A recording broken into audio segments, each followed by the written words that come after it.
UB Stories. Like, subscribe, and leave your thoughts in the comment.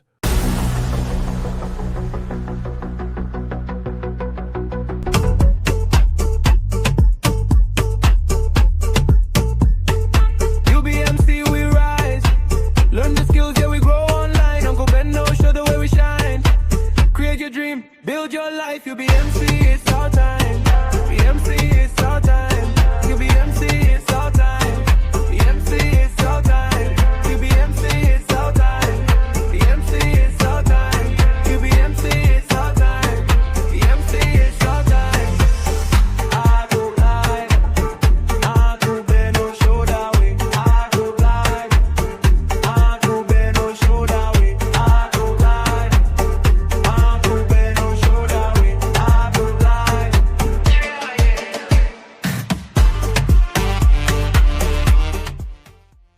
Welcome back. Now, time for us to discuss our hot topic of the day, because today's topic is very important, because a lot of concern don't day about families where don't japa go United Kingdom, where you don't break. Now, according to one lawyer on top social media, in document side they bring out a lot of conversation concerning the impact of this UK japa on marriages. For inside the post, the lawyer come outside, they talk how he know of a Nigerian pastor and his wife where they don't marry for 11 years with 3 pikins them. And according by him, he talk say they don't go their separate ways just 3 years after they relocate go United Kingdom. He talk say their story not being the only one, no. Say many families where don't decide say they want go Obodo UK or Obodo abroad, go look for better opportunities, where they struggle with new pressures, where they come from work, even cultural shift and lifestyle changes. A lot of them too, they don't destroy with this going abroad syndrome. That's why we say, okay, make we discuss some on top of this table. Wetin really be the problem? Because not be the first time we don't hear people they come outside talk about this UK japa syndrome, even abroad, anyone, Canada, US, anyone, and the impact where they get on top Nigerian families. Now, what we want to discuss today? What do you think they happen? You feel say a lot of the women they find them easy to just leave their husband abroad, or you feel say with the kind way where the atmosphere be for inside Obodo abroad, it is very hard for marriages to survive, or what do you think say be the problem? The numbers for you to call, put your mouth inside my 020-163-52013 or 090-241-63440, or if you tweet at us at TVC Connect, but make sure say you use hashtag your view on TVC. We also stream on YouTube. Go there at TVC Entertainment. Ladies, now time don't reach for us to discuss this particular matter. I know say one of us, or we don't hear stories of our family members where you go travel, go Obodo abroad, and in less than a year, some say in less than 3 months, we don't hear say, oh, we are separated. What do you feel say we actually contribute to marriages crack, Nigerian marriages crack when they go abroad? So if we go talk about marriages, yes, and the alarming number when it comes to statistics, yeah, I don't go chop mouth. The way marriages they take crash. I know honestly, if I go where I not feel say not just a peculiar thing where they happen to only couples with japa. Even for we Nigeria here, our marriage is not having a tough time. Marriages are breaking and crashing. But for the purpose of this conversation, let us introscope, put a periscope and here. What's with that magnifying lens? We could put magnifying lens on top the ones where they happen for japa couples, right? You will not say everybody go to celebrate opportunities. Most times when this japa thing happen, it's a thing of joy. People go to rejoice, say, finally we done japa. Families go to happy, say at least one of our family members don't reach that side. Things go there easier and softer. So everybody talks about, all of the opportunities we go abound for people we don't make on that side. But nobody talks about the hidden emotional and relational costs. Nobody talks about those. And this is one of the biggest social shifts where we don't experience inside our country, not just even within couples. The brain drain on our country is huge. Even in the medical sector, we don't see many of our doctors all the way done japa, and they leave our country, struggling. So the number one thing where I go like to point out now the power dynamics, the change in power dynamics when couple japa. Say for here, when you day here, it's more like marriage is founded on certain ideals and certain cultural context where we get for Nigeria here. Even the most read and most traveled of couples, as long as say you did Nigeria here, you get as we take function for here. We get support system, we get people, aunties, uncles, daddy, mommy, extended family, where in some way, shape or form, they lend their hand, they lend their voice into the marriage, even if they know they 100% involved in your marriage, you know, but there's still that existence of that influence and mediation in some level.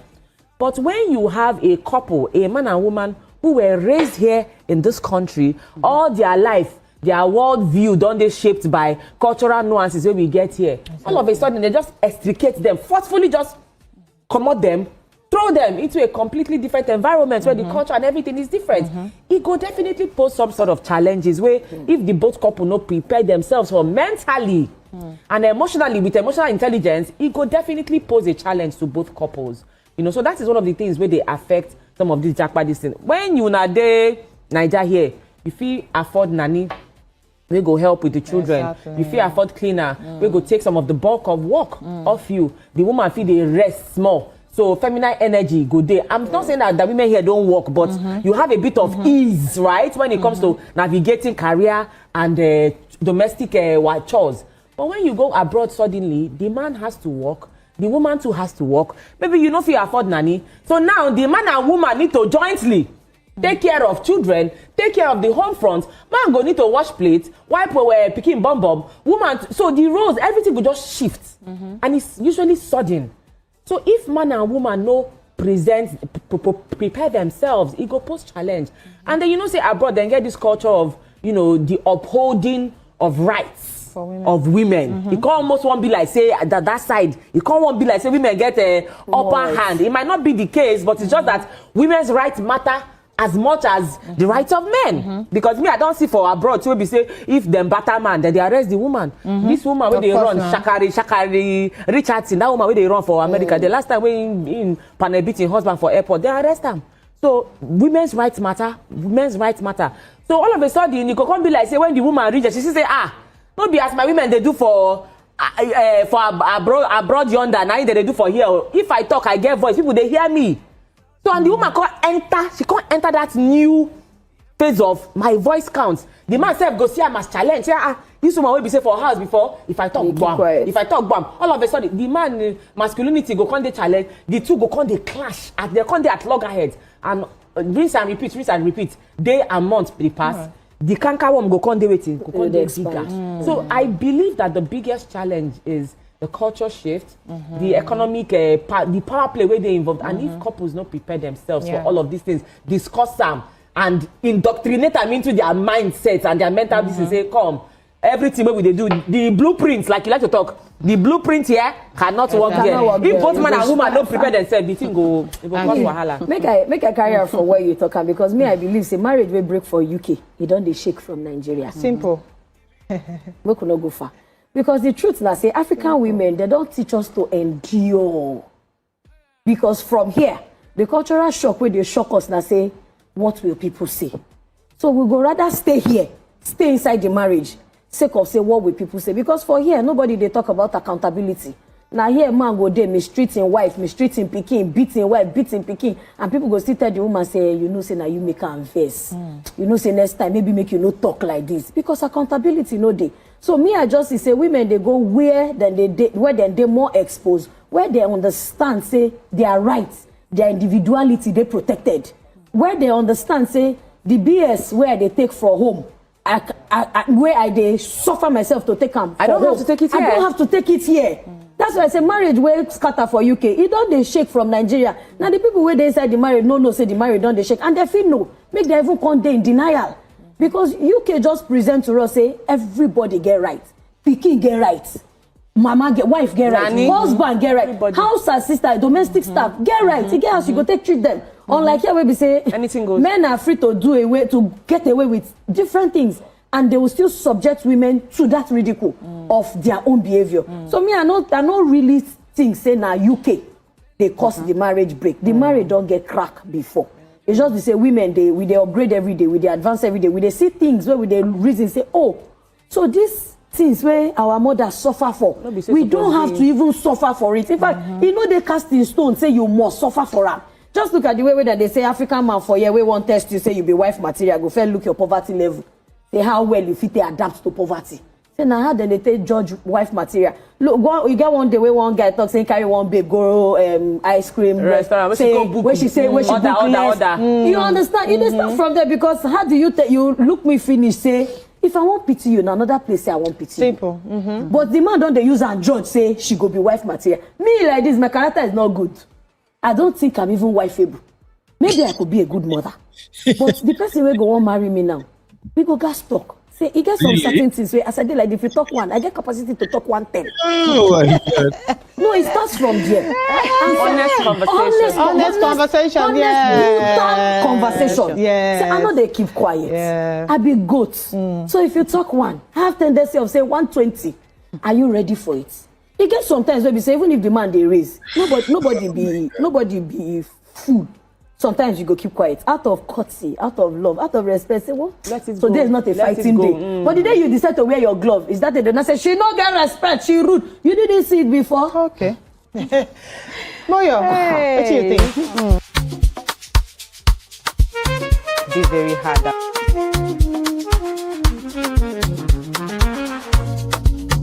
Yeah.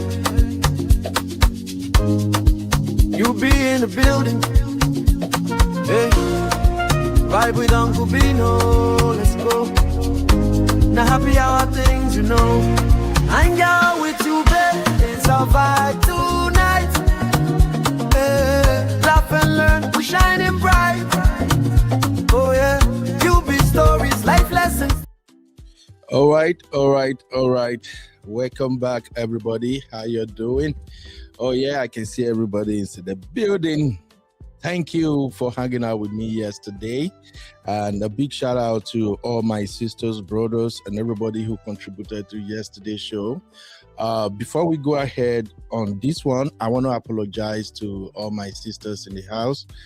Yesterday's conversation was a little bit tough. It took a different dimension. And I know the topic we handled yesterday was a kind of a tough one. So I'm so sorry if our conversation yesterday get to you somehow. Please forgive me and pardon all of us. We don't mean to downgrade anybody. We were just trying to extract lessons. So thank you very much, everybody. Now, today's topic is a little bit different, and because I want to go over, I think we have like 4 stories, and the main point of having this show is to extract lessons once again. The major focus is how do you move after divorce, both men and women. But just like we did yesterday, today we're going to focus our attention on men. Yes, today we're going to focus our attention on men, and I want to say this up front to my brothers, wherever you're watching. Please understand, this is not an attempt to bring men down, but rather it's an attempt to make sure that as men, we do better, we treat our wives better, our sisters, brothers, everybody around us, that we do better. But how can we improve? How can we become a better man if we don't examine what is happening in other people's life? So on this show, I think the first story I have for you today, 3 of those stories focus on men. So if you are joining me on the show, please, let's take it easy on the brothers. Rather, let's just render advice and examine each situation on a case-by-case basis, and let us tell brothers what they can do better. Now, having said that, on the top lane, the biggest one there is Nigerian husband cries out, Japa Marriage. Is my marriage over? You know, when I'm laughing like this, definitely there is something behind this story that I have seen already that makes me laugh, okay? So Mona, pity me. And To help me make it make sense today, I actually invited my paddy, my troublemaker, Sisi, so that she can at least help me break them down. And all real fam, you of course, you know this is our show. All real fam, you are all welcome. So please, you know we have simple rules, right?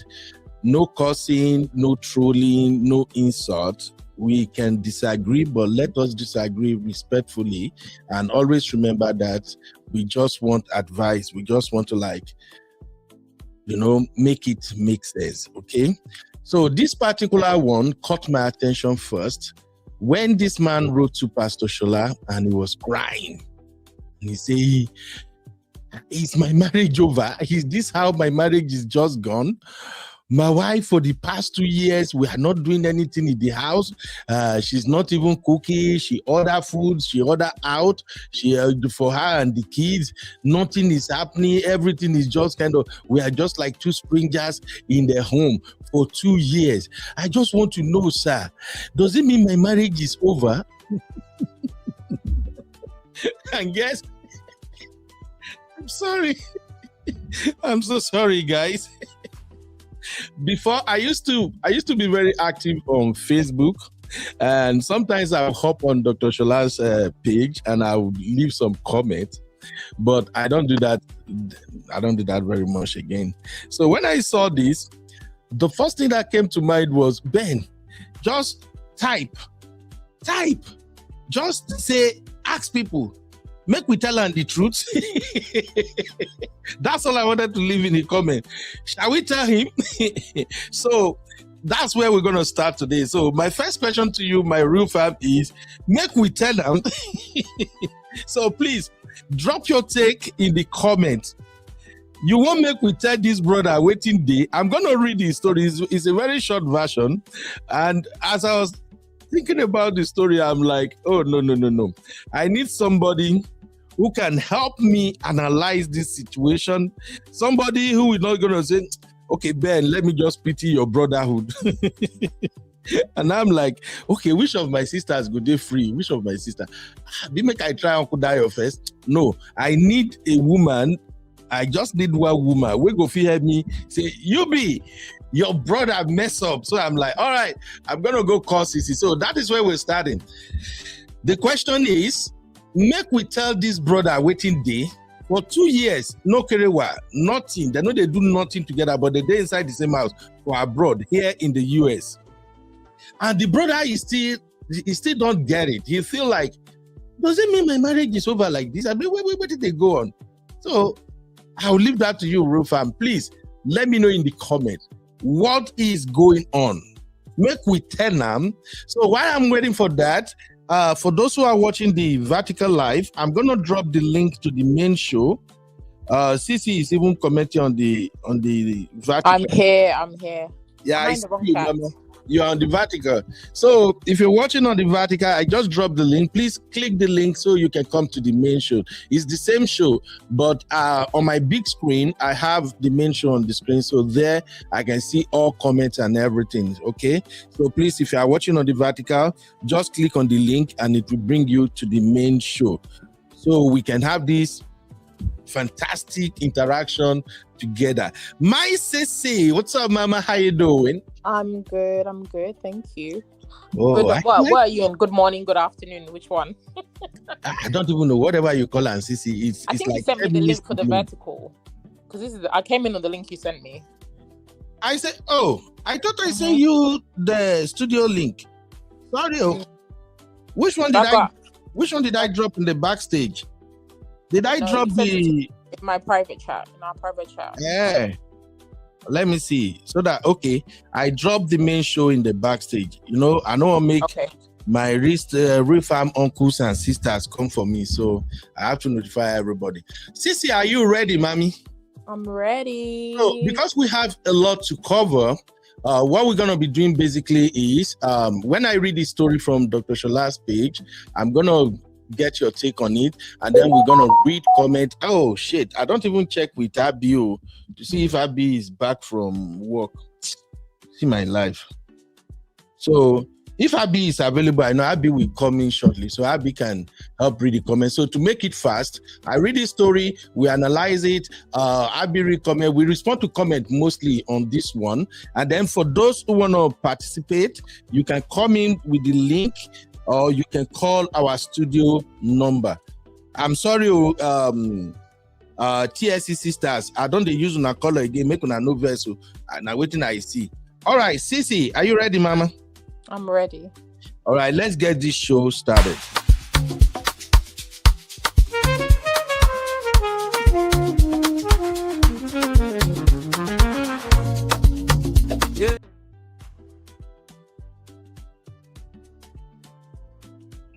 All right. You're welcome, ladies and gentlemen. So let's go straight to the main topic of the day. All right.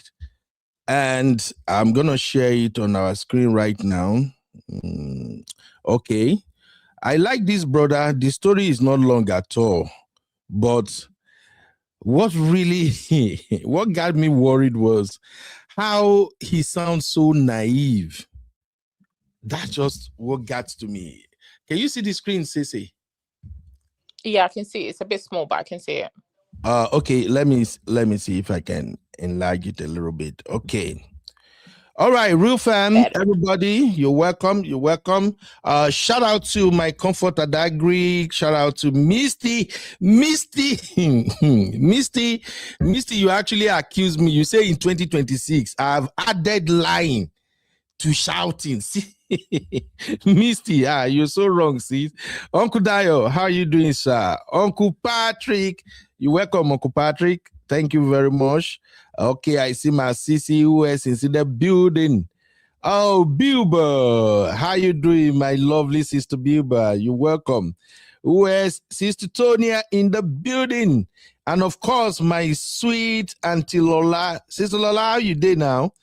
Oh, yeah, my paddy, Sister Chinye. Yeah, God damn it. Make I speak New Yorkers language. Welcome, Sister Chinye. Welcome, everybody. Abby is here now. So, hey, Gen Z resident, president of Gen Z, what's up? And where is my Zeno? I see Ashley. Ashley, what's up, Mama? How you doing? I hope you are having a great time today. Okay, let's get this show started. So this brother wrote to Pastor Shola, and it's simple. He said, "Dear Dr. Shola, could this be a sign that my wife is done with our marriage? She hasn't wanted intimacy for 2 years now." Sissy, I know I sent many of these things to you. I hope you've gone through it. Yeah, I did. The first thing that caught me with this story is my wife is, he said, okay, could this be a sign that my wife is done with our marriage? She hasn't wanted intimacy for 2 years. Underline the word wanted intimacy. That's the first thing that caught my attention. Like, bang, bang, bang. Then he went forward and said, she stopped cooking. Okay, that one, Awala. Always buying food for the kids and herself alone. She left the house untidy.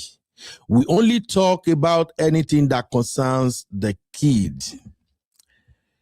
I am worried and I have asked many questions. She said, when the time comes, I will know. So I'm preparing myself. But the bottom line is, could this be a sign that my wife is done with our marriage? Dr. Shola replied, yes, it's a sign that your conflict resolution skills are questionable, sir. You know, Dr. Shola now, my egbon no dey sugarcoat anything. Olivia said, when you are less busy, tell us what you did. Women. Lick Betsy said, sir, sit her down and prostrate in front of her. Nibo, hold her 2 legs and ask her what your offense is. Leave pride aside this time. If this still not work, book for counseling. I believe she's going to open up. If you still want your marriage, and Chika said she's done. 2 ways. She's done. Although her method of communicating is quite toxic, I can't deal with such treatment. I beg. Sissy, over to you, mommy. Your first take. I'm a bit confused. I don't really understand why. He said a lot, but he hasn't really said much. And I don't understand why he doesn't seem to understand that there's a problem. He's still sitting there waiting for, I don't know, what is he waiting for? I don't get it. What did they say? The writing is on the wall. The marriage is over. But she's probably waiting just to call removal people to pack out of the house. Maybe when he goes to work or something. I'm not understanding. What is he waiting for? Sissy, and he's not asking questions. Is it that he's not asking questions, but he has time to write long questions to Pastor Shola? I don't understand people sometimes. See, Sissy, Yeah? you do this to me all the time. You'll be sounding very, very funny and pretending like you are not funny. I don't like it, Sissy. I want to be serious today. For the first time in my life, I want to be serious. Don't start with comedy. What do you mean? What do you mean you don't get his story, Sissy? I don't get his story. I don't get why he's confused about his predicament. That's what I don't get. He's still sitting there. The lady said, wait there and you will soon see, or whatever. He's still, what is he doing? Sitting on the couch folding his legs. Waiting. It's okay. Let him wait then. Uncle, wait. Sissy, because my brother doesn't understand what's going on. Why are you like this? That's why I said he should continue waiting. When she'll come with the U-Haul van, pack out of the house, and you'll just be left with the couch that he's sitting on. Then maybe you'll understand. Oh my God. Anyway, I got my troublemaker Misty in the building and Uncle Dayo in the building too. Real quick, Misty, what's up, mommy? How you doing? Welcome, Misty. Welcome, Uncle Dayo. Papi. Thank you, sister. I'm doing that thing that Gen Zs do when they are excited. Like they put their hands under their chin and, they swing their heads back and forth. Sissy, you know it. You see, don't put their hands like almost together and they're like excited and all of that. But yeah, I'm happy to be here. Happy New Year, Sissy. Happy New Year, Uncle Beno. And Happy New Year, Uncle Dayo. I don't think I've spoken to maybe Uncle Beno. Yeah, maybe. Oh my God, I would not have said Happy New Year. That's really bad. Misty. I think we just texted it and we haven't really spoken. So yeah. Happy New Year, my love. Thank you. Thank you. All right, Misty, give it to me. The situation on ground, what do you think is going on? My brother is so confused. He didn't know what's happening. This brother is what we used to call back at the university. He's a non-starter. Like he cannot even tell whether he's going or coming. Like this is a wrap. It's so done. Really? Like his wife is so done because women are said to be emotional creatures, right? That's how we connect. But she's exhibiting all signs of withdrawal. She is very indifferent towards him. She is not invested in any way or form or shape. She's not having conversations with him that could help him make informed decisions at all. So it's her actions that is speaking loud for her, but he's chosen not to see it. It's like he's living in denial. And then she's totally avoiding to engage with him. So all of these things I say to say that it could have come out of frustration. And he's even frustrating her some more. Like, I don't understand how you are with your wife in a house and all these things are happening.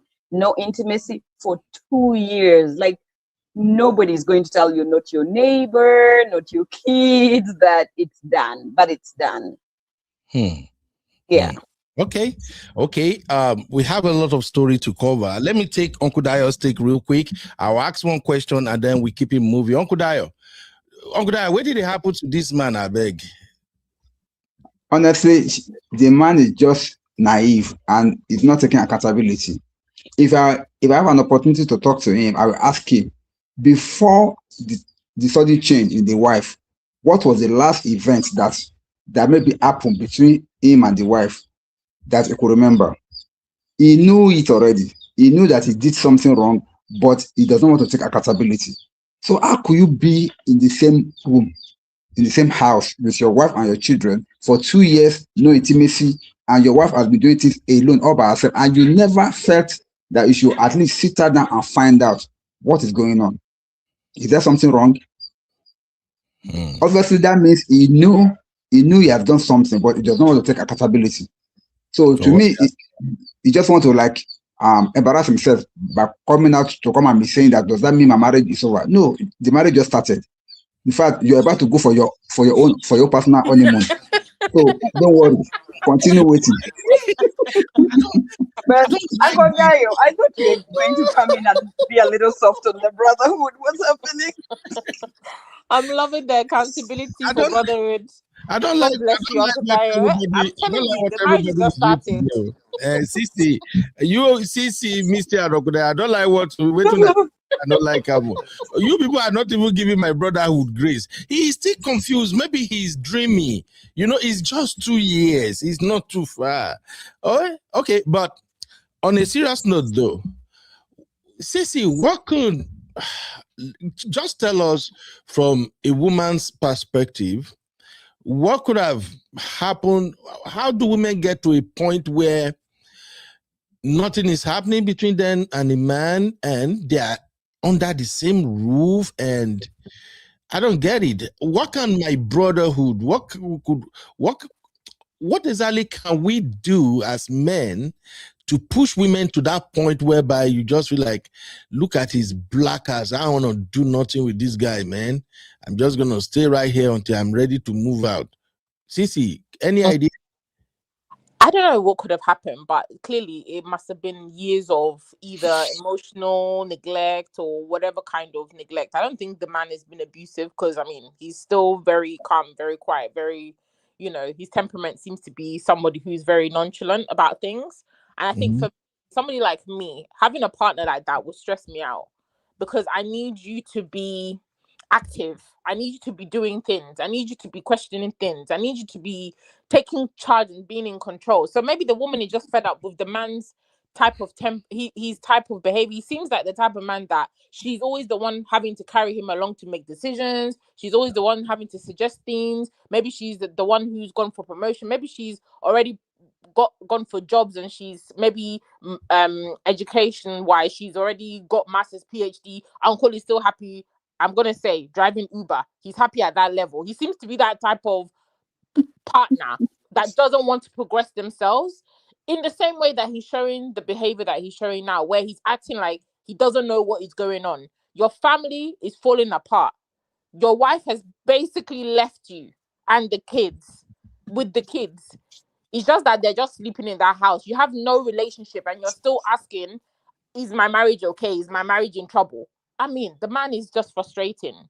So I can tell if somebody is like me, I couldn't be with this type of man. He would irritate. His whole being would irritate me. All I think she's doing is working on herself, trying to maybe work on gathering funds, trying to look for, resources to maybe move out. And then when she's ready, the man isn't going to know what's hit him. She'll just be out of there. She wouldn't come back again with the kids. That's what he's waiting for. Yeah. But isn't that dangerous, living with a man and nothing is happening? And considering how our mind works as a man, like, I ain't gonna lie to you, to some brothers, if nothing happened between the wife and the husband for like 3 months, the husband might already start thinking that she's probably seeing someone else. Don't you think? It's dangerous. But is he complaining? Has he said anything? He's only writing this message after 2 years. What actions has he taken? So clearly it's not bothering him, or he's just not addressing the issue.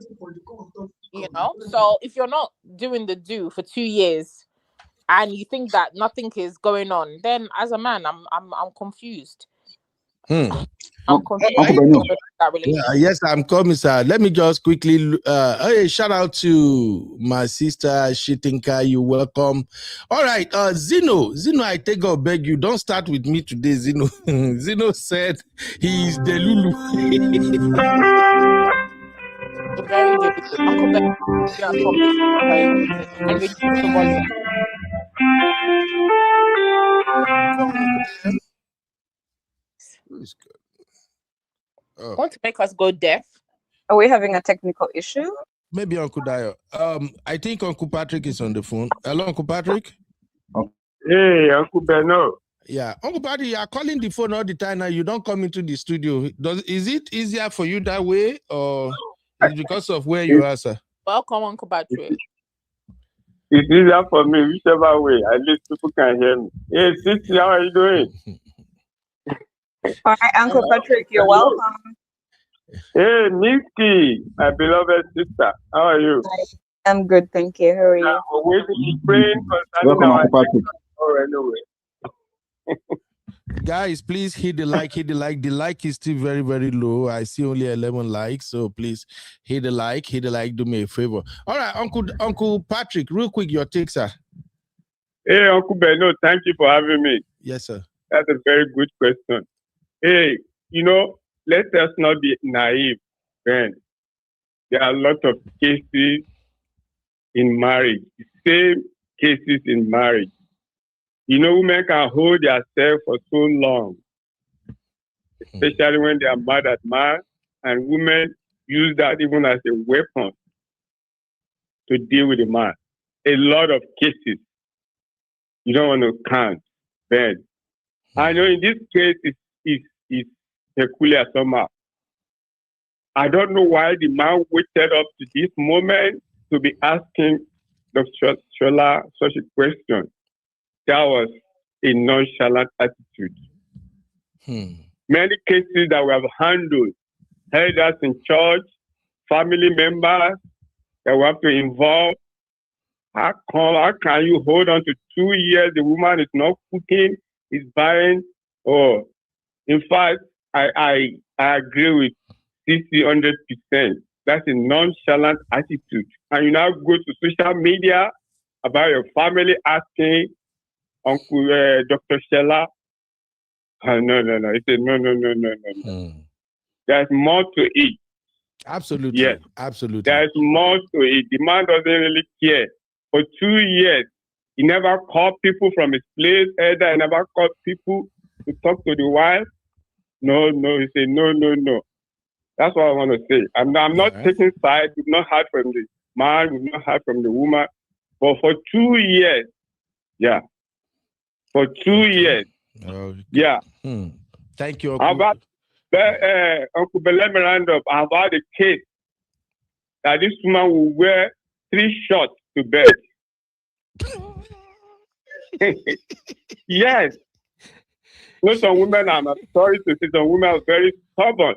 Just because the man was in England, had many degree professional, but the job the man was doing was not enough. The man moved to Canada. The woman said, no, I'm not moving. You must come back. The man got a very good job in Canada. Accent to me said, no, I'm not moving to Canada. I'm okay with UK. The man said, I'm not doing a good job. You can see I'm certified in almost all certifications. So there are cases like that. But sister, I beg, take it easy with you brotherhood now. I know you guys can hold on for long. Men may not have the capability to hold on for long. And this man now, Konji don't kill, and that's why the man speak up. Uncle Ben, I beg, speak for that man. Help that man. Thank you, Uncle Ben. Thank you, sir. Thank you, Uncle Patrick. Uncle Dayo, are you back, sir? Yes, I'm here, sir. I have a question. Okay. If it's true that the woman has denied intimacy for 2 years, how has the brother been able to cope? I want to know. Because it is not funny. See, let us be realistic. You are sleeping on the same bed with a woman, you are living in the same house with a woman, your wife that you've had children together with. That means you were once intimate, you were once good together. All of a sudden, something happened, she decided to keep off. And then she not only decided to keep off, she kept off with the children also. Instead of cooking, she was buying food. That means the woman had been taking care of herself and the children, according to what the man wrote. So what have you been doing as a man? And then how have you been able to hold on for 2 years without intimacy as a married man. You cannot tell me that you are not playing some kind of away matches, or maybe finding ways to maybe satisfy yourself as a man. Why is it now that you are not coming out after 2 years? Something is wrong. Something is wrong. Yeah, I think, to be honest, I don't believe this BS story the woman shared here. I think the wife just beat him to his own game. He's the one who withheld intimacy first. That's what my mind is telling me. He's probably the one, maybe he stepped out, he cheated, the wife caught him. Instead of taking accountability and try to resolve it, or maybe it may not even be cheating.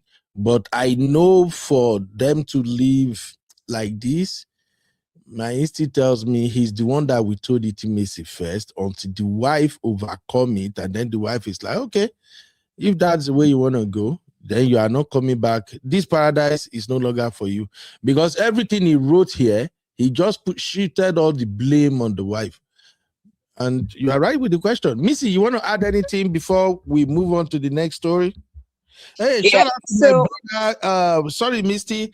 Shout out to my brother. One man went to mow. One man said, who no like CC, no way. Me too. Exactly. Good evening. Welcome. One man went to mow.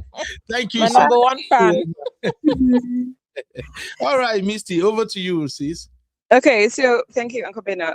I feel like there could have been possibly a build-up of events. So many things have been happening over time.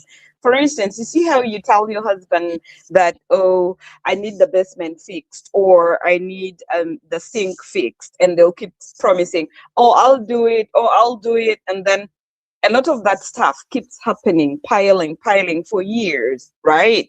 So it's possible that they've had misunderstandings in their home for a long time, and the woman felt unheard, and there are a number of unresolved issues. And for 2 years, this man has not felt it necessary to actually sit down with his wife and have a conversation with her to address what's happening. And so she disengaged and went into what we call self-preservation mode, where she's not engaging him in any way, form, or shape. She's doing her own thing with her children, and women derive a lot of fulfillment doing things with their children. That's what men have to know. And a woman can actually sustain herself for 2 years or more without being intimate, and they'll be okay. But a man it would be very difficult for a man to do that. And so I do take sides with what, the questioning that Uncle Dio had. It's very difficult for a man, especially a married man who has been sexually active before, to just suddenly get cut off, and then he's not engaging for 2 years. There's something more to the story than what he's letting out. Absolutely. Thank you very much, Misty. All right, I'll take some comments and then we dive straight to the next one. Shout out to Mom of 5. Hello, my sister. How you doing? M5 says, that's what brothers think now. When there is no intimacy for a week, then they think you are collecting outside. Sissy, do you agree with Momo 5 that my brotherhood, after just 1 week, we start thinking that the woman have stepped out? You agree? I agree, yeah. I think men are just... Sissy, you can't even defend us a little bit. No. Come on. It's true. All right, Sister Lola says, maybe the man's side chicken don't go. Maybe the man's side chicken don't go. That's why he suddenly remembered the wife. He didn't care enough to notice. Sister Lola. So, Uncle Beno, you see how women are always going to the war room to pray for their husbands because they're having problems? So maybe you should go to the war room too and pray. Missy, don't bring that thing. Come here. Don't start that thing, Missy. Which war room? Go to the war room and pray, and then he can fast and do all those things women usually do. Yep. Missy, just stop, please. That Mama 5 say, pray and fast for Oh, what music just saying, pray and fast for her. Oh. God will show you what is happening. I can guarantee you she's done for good. So, shout out to my Tonya. Tonya say, yo, in Houston voice. And Tonya say, another angle. Some people are broken. Really? Really, sis? All right. Sister Chinye, welcome back, sis. Okay, we're going to move on to the next story real quick. Just give me a second and I'll be right back. Now I'll be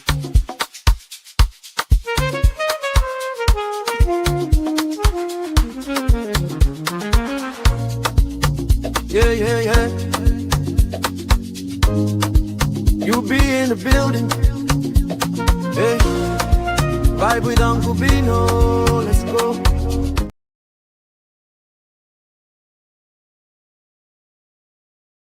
All right. Welcome back. Now let's talk about. I brought him to United States. He left me with 2 boys. Sisi, I think this is the one you were like, what's going on? Is it this one or the first one? I know I saw your No, one. it's the first one that you read. Okay. So this beautiful sister wrote to Pastor Shola, and she said she brought her husband to the United States, and one thing led to the other.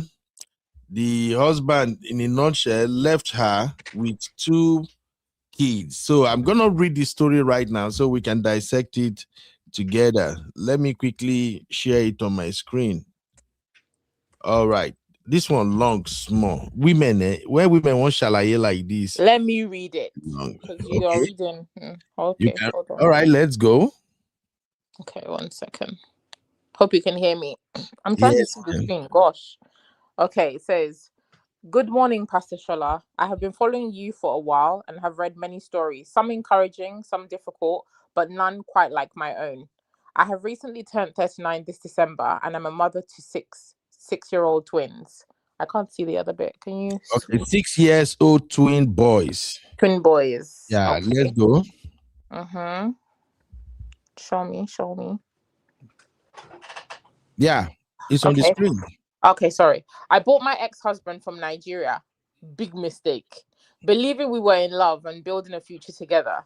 However, after inviting his mother to help care for the babies after the delivery, things changed. Unfortunately, her involvement deeply affected our marriage, and before I knew it, the marriage ended. I am open to sharing more details if you are willing to listen.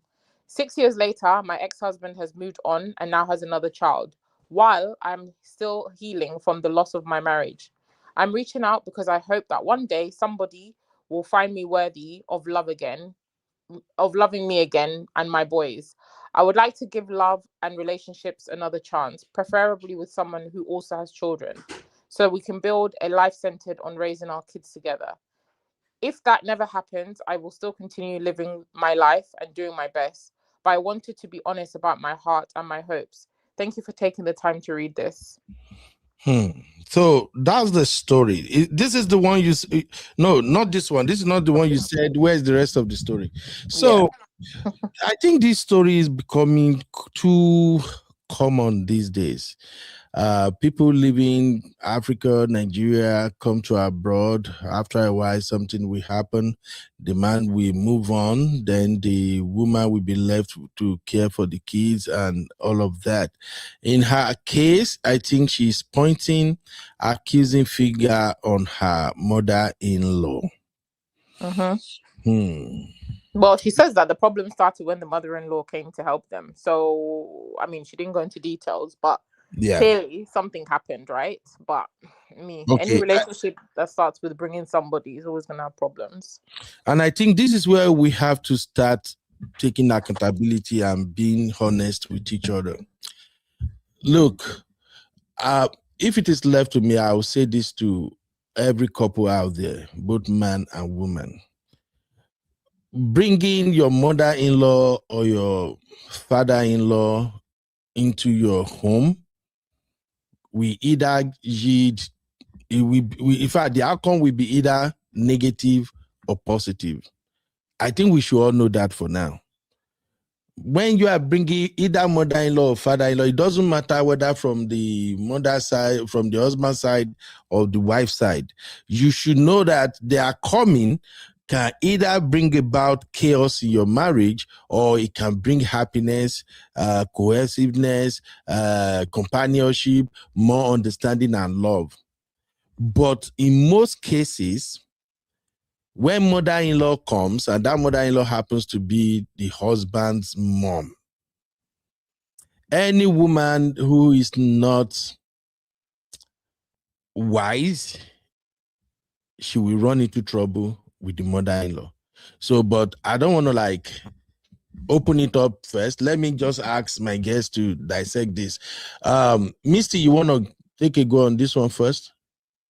Yeah, so for me, my thinking is that if you have a mother-in-law who you don't have a good relationship with, and you've had a baby, just don't invite her.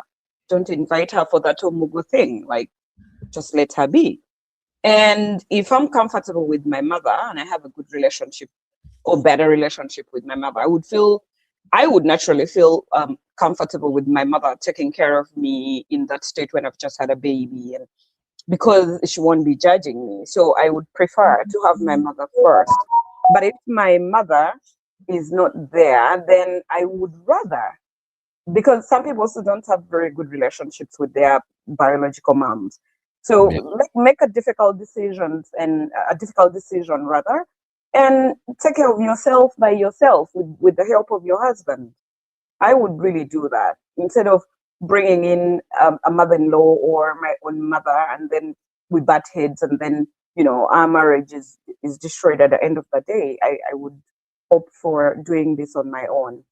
It will be difficult, challenges and everything, but if you have the support of your spouse, you should be okay. Now, Missy, right? Do you agree with the fact that a lot of wives don't like their mother-in-law? Of course, I agree with that entirely. Thank God, though. I thought you were gonna disagree with it. No, but there's always a problem though with mothers-in-law. There are very few mothers-in-law who can embrace you and accept you. Most of them look at you like you're competition. You're taking away their son from them. You are going to be an obstacle to their source of money, because their son was probably giving them all this money, but now you've come in the picture, so you're taking away all of that. So it just becomes some relationship based on competition. I don't understand it. But then people who have really nice mothers-in-law or sisters-in-law, they are so loving. It's unbelievable. Yeah. I think sometimes there are some mother-in-law that as soon as their son get married to a lady, so mother-in-law just, there are many mother-in-law who has great heart, and from the get-go, they will just like the daughter-in-law. Right. If the daughter-in-law also, if she is well-raised, if she has this big heart to receive the mother-in-law as her mom too, right? They gel, they work together. But there are some ladies that even before they meet the man they got married to, they already made up their mind that no mother-in-law. I hear it a lot these days. I can't deal with no mother-in-law. No mother-in-law will try rubbish with me. No mother-in-law will do it. It's worse that they are not married yet, so they don't even know whether the man they're going to end up with will be a yellow man, a black man, a white man, or whatever. But they just have that mindset. Me, no mother-in-law can try nonsense with me. No mother-in-law. And then there are some agbako, like really not head mother-in-laws, that their son is still in high school. They already have this mindset. No guy will go marry my pikin. We no go do my own. You know go stay. Like, so now you see, even before the marriage started at all. These people already have that hatred, that resentment. So by the time the man find the wife, they agree, oh, we're going to marry each other, and then they have a baby. Now mother-in-law has to come. Boom, voila, don't they? So, but in this lady's case, let me just get Uncle Dayo take from this first. Uncle Dayo, please. Now, before you proceed, Uncle Beno, I want to say something. She went ahead and said that she's focused on taking care of herself and her children, and if love finds her, then so be it. I think she is healing in a very good way because she's not rushing into a new relationship. She's giving herself time to heal, and she's open to love. So you can see that she's not she's not trying to bring a toxic situation from her previous relationship into something new. So I think that's a great mindset she has. That's all. No, it sounds good, but what worries me is where she sounds like somebody who is still regretting losing that marriage. Of course, she does regret that she lost the marriage. She would have preferred for her marriage to work, but also she's looking past that. She's looking into the future that, if love finds her, love finds her. That means she's willing to move on. It's not easy for a marriage to break down and you just walk past it. It takes time to heal, and possibly that she's still on her journey to heal. She possibly needs therapy. Okay. I'll go to Uncle Patrick, and then Sissy will help me round it up. But let me take this comment from Sister Yinka real quick.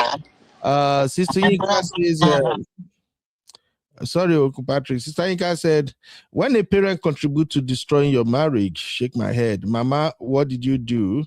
And Sister Yinka said, bam. If your relationship is not strong and your spouse is not willing to stand their ground, your marriage will crash. Stanika also said, especially the man's mother, if you can avoid it, don't bring anyone. Stanika, I know understand that part very well. Shout out to my brother. Is that my brother or sister? Canary King. Canary King? Yeah. Yeah, you did now. It's been a while. All right. Speak Life to them. Speak Life said, on the contrary, my mother-in-law is the love of my life. She's an angel. God bless you, my sister. I like sister who can at least beat their chest and said, I got a great relationship with my mother-in-law. That's a very, very good thing to say. Auntie Grace said, oh, Auntie Grace, you're welcome, ma. How are you doing today? And then Speak Life also said, been married for 9 years and she's been wonderful. My sister, you are just so lucky. Please embrace Mama well. It's not easy this time around to have mother-in-law and daughter-in-law being so close. Tayiga say there are some women who already detest mother-in-law before meeting even the man. Exactly what I was saying earlier. And she said they already have the mindset that they do not want any mother-in-law. And there are some mother-in-laws who are just difficult, and no matter what you do, it's never good enough. Welcome, Kainde. How you doing? Kainde say, thank God. I thought you just gonna say it's the wife, daughter. So mother-in-law are from the pit of hell. I don't feel laugh. Uncle Dayo, I don't know what happened to your network, but Uncle Dayo said the presence of third party in marriage always causes problems, if not well managed. It takes a lot of wisdom and patience to deal with mother and father-in-laws. All right, Uncle Patrick, welcome back. Uncle Patrick is in the studio now. Your take, sir. Thank you, Uncle Ben. If I have to write a book on this topic, it's going to be the bestseller. Please do. So what I'm going to say, give or take, I don't care who you are, whether you are a pope or Geo. The first thing, that's what I'm going to say. If you are bringing your mother-in-law, your father-in-law, or whoever, both of you have to sit down. Yeah. And tell how long they are going to stay. If possible, buy a ticket that will stipulate when they are leaving. Absolutely. That's the bottom line. Whatever Mama has done, you know it's going to leave January 25. Whatever Baba has done, you know it's leaving January 10. Uncle Patrick Novus, why are you like this, sir? No, Uncle Ben, I'm telling you from experience. I'm talking with, you know, I have wonderful friends. I'm talking about professors, doctors, people that are living good in America. Yes. You have to sit down and do that. When is Mama leaving? Your mama, my mama, both of you have to agree on that, so that it won't be one-sided. Usually women want their mother to come when they just had a baby. You know, their mother give birth to them, their mother know them, they can deal with them, and that's understandable. You don't hate your mother-in-law. You are not telling your husband that you hate her mom. You are not telling your husband's not telling that he hates your mom. But you guys have to sit down. How long? 2 months. Yep, we can take care of the baby. If that is not done, that's a big issue. I'm going to end with that. Thank you, Uncle Ben. Thank you, Uncle Patrick. All right, let me go to my partner in crime, Sissy. Sissy, your take on this matter, please. I was asking if this, my question to you in our conversation backstage was, this guy, is he a mommy's boy? Because I don't understand a man. I mean, the way that African men hold boy children on their head, they're the be all and end all for a man. This man has been blessed to have twins, and they're 2 boys. And because of his mom, he will just pack up, leave the woman, go and start a family with a new person, and not look back. Something is weird there. Unless this man never really had the intention of being with the woman, he just saw it as a means to an end of coming to the US. Is she in the US, right? She's in the US, or whichever country she's in, right? Him and his mom had concocted that plan, because from my calculations, the lady is like 33, right? When she had those babies. So she must have been over 30 when they got together. So already, if they have that small mind, 30, clearly the woman is very desperate. She's struggling. The fact that she got the guy, bought him over, it says a lot about her as a woman as well, you know, to have gone to those lengths to do that, right? So I feel like the guy was not really interested in the relationship. So as soon as his mom came, it's very easy, because him and his mom had already concocted, you need to come to the US. Anybody that's there, if the lady can bring you across, get her pregnant. And then, because I find it strange that a man will just walk away from his children, 2 boys, and not look back and start a new family with another woman, just like that. Is that not weird? So that's why I was asking, this guy, he seems like a mommy's boy. Maybe him and his mom, that was their plan from the beginning. But again, we say this all the time. Please, ladies, to me, if you want to do long distance relationship, you need to understand how to do this long distance relationship. The man needs to have a plan for himself. If he had never met you, what was going to be his plan? How was he going to get to the abroad that he's looking for? What were his plans? What were the steps that he had in place? Because I'm not saying that you cannot meet a guy, you know, you might fall in love with somebody. Yeah, the person lives in another country. And then you have your discussions. Okay, I'm looking for this job. I'm trying to apply for scholarship. I'm doing this. I have a graduate placement. The man is making his strides to find his way. And irrespective of being with you, he already had his mindset that that's where he's going to go. And these are the plans that he's got in place. Possibly that type of person, it seems like they'll be determined to get there with or without you. It was already their plan.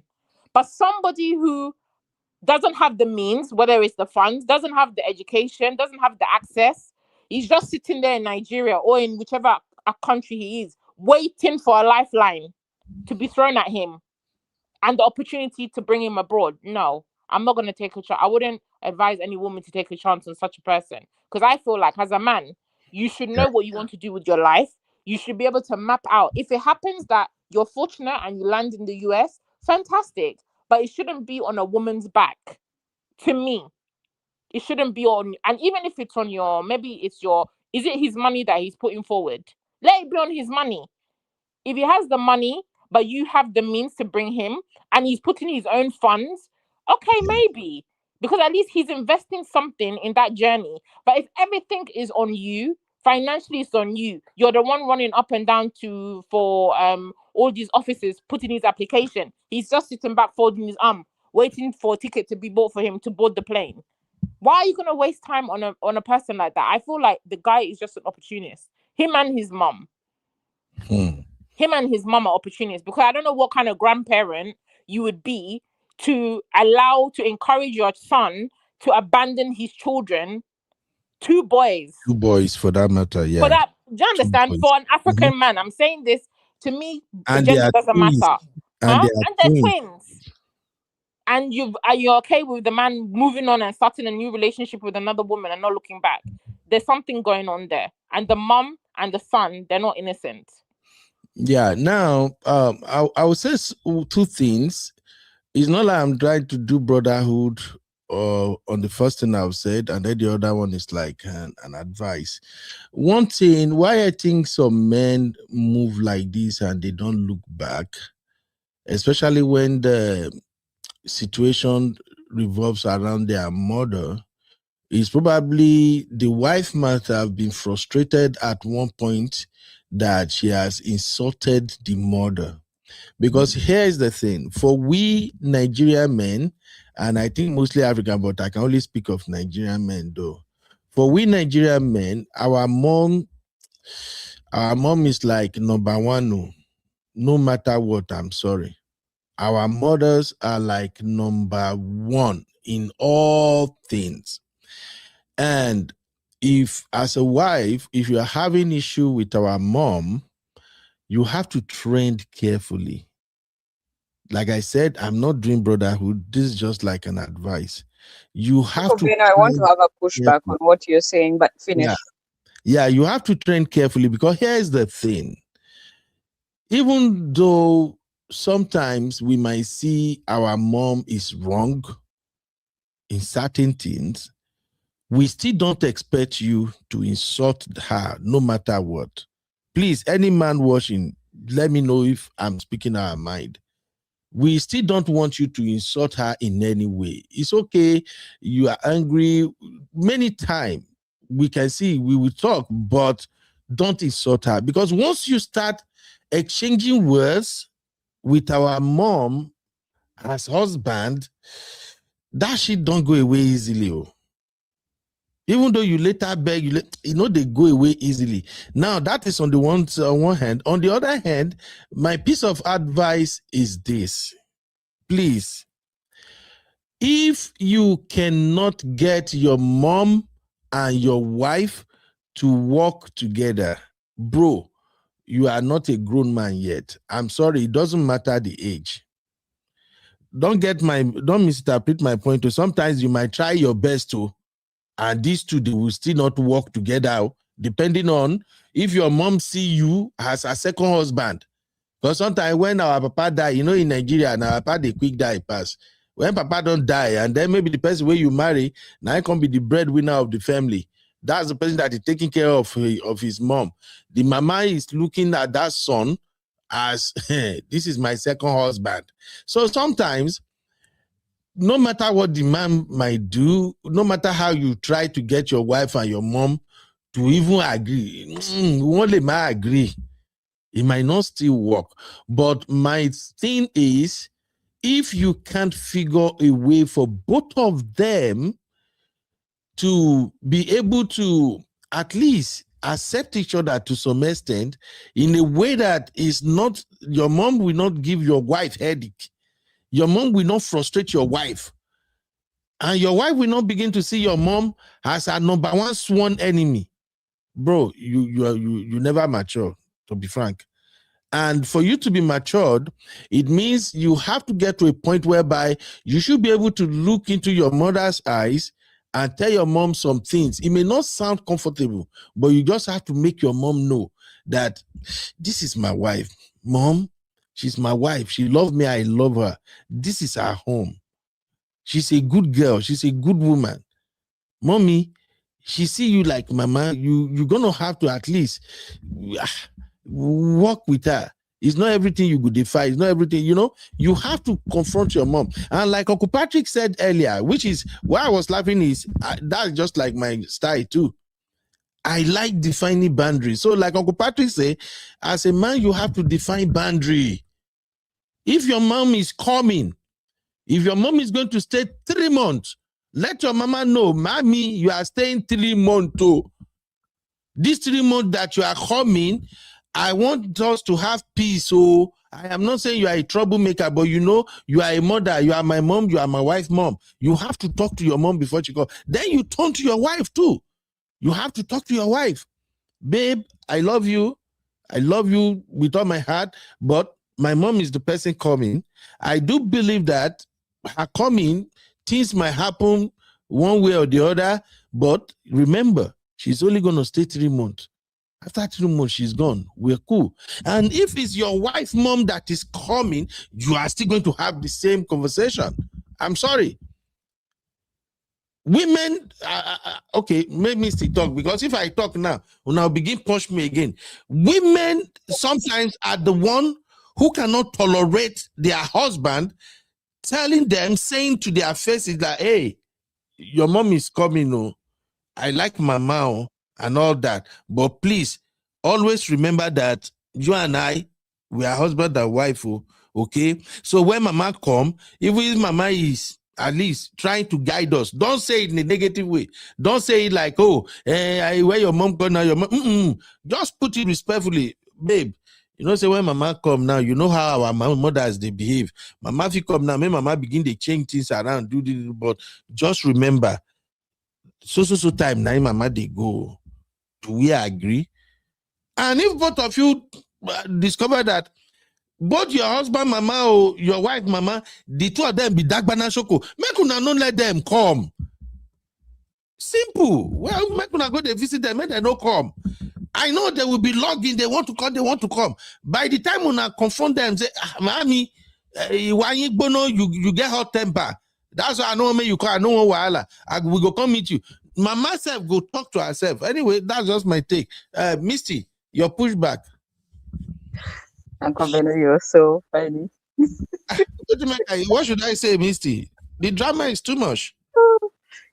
Some moms or some mothers-in-law, even though you give them notice, ample memo, everything, that, hey, here are the boundaries, here is where you should step, where you shouldn't step, they don't listen. They are so set in their ways that nothing can change them.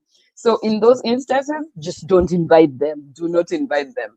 But if you invite them, and your mother-in-law is really good, and she's been very helpful, then her visa is subject to extension. You can extend her visa for a month or two, and so she can continue to stay with you. That's what you should think about. But my pushback was on the statement where you made that that the daughter, your wife, your spouse could have been disrespectful. I feel like that was very speculative in that instance. Although these things happen, you can have a wife who is very disrespectful towards your mother-in-law, and so you need to have that conversation before. And if you feel, and this can also be vice versa, some spouses will not just honor whatever you discuss to tolerate or coexist with their mothers-in-law. In that instance, you don't invite your mother or your mother-in-law. You let her be, because you can already see that there's going to be a fight, right? Yeah, so that's all I wanted to say. I just felt like when you made that statement that she must have been disrespectful, I felt like it was very speculative. No, I'm not saying she must have been disrespectful. I am saying no matter what, no matter whatever, however the case may be between a wife and a Nigeria man's mom, don't ever get yourself to the point whereby you are insulting the mom, that the wife and the mom, Right. they will be exchanging words. Right. No, nobody likes their mothers to be disrespected. Exactly. If your mother is disrespectful to me and you're my husband, I would simply ignore her and have the conversation with you on how we can address it and make sure maybe she returns home. I think that would be the best way. But I would not stand there and exchange words with you. You are my husband's mother. You're probably twice, 3 times my age.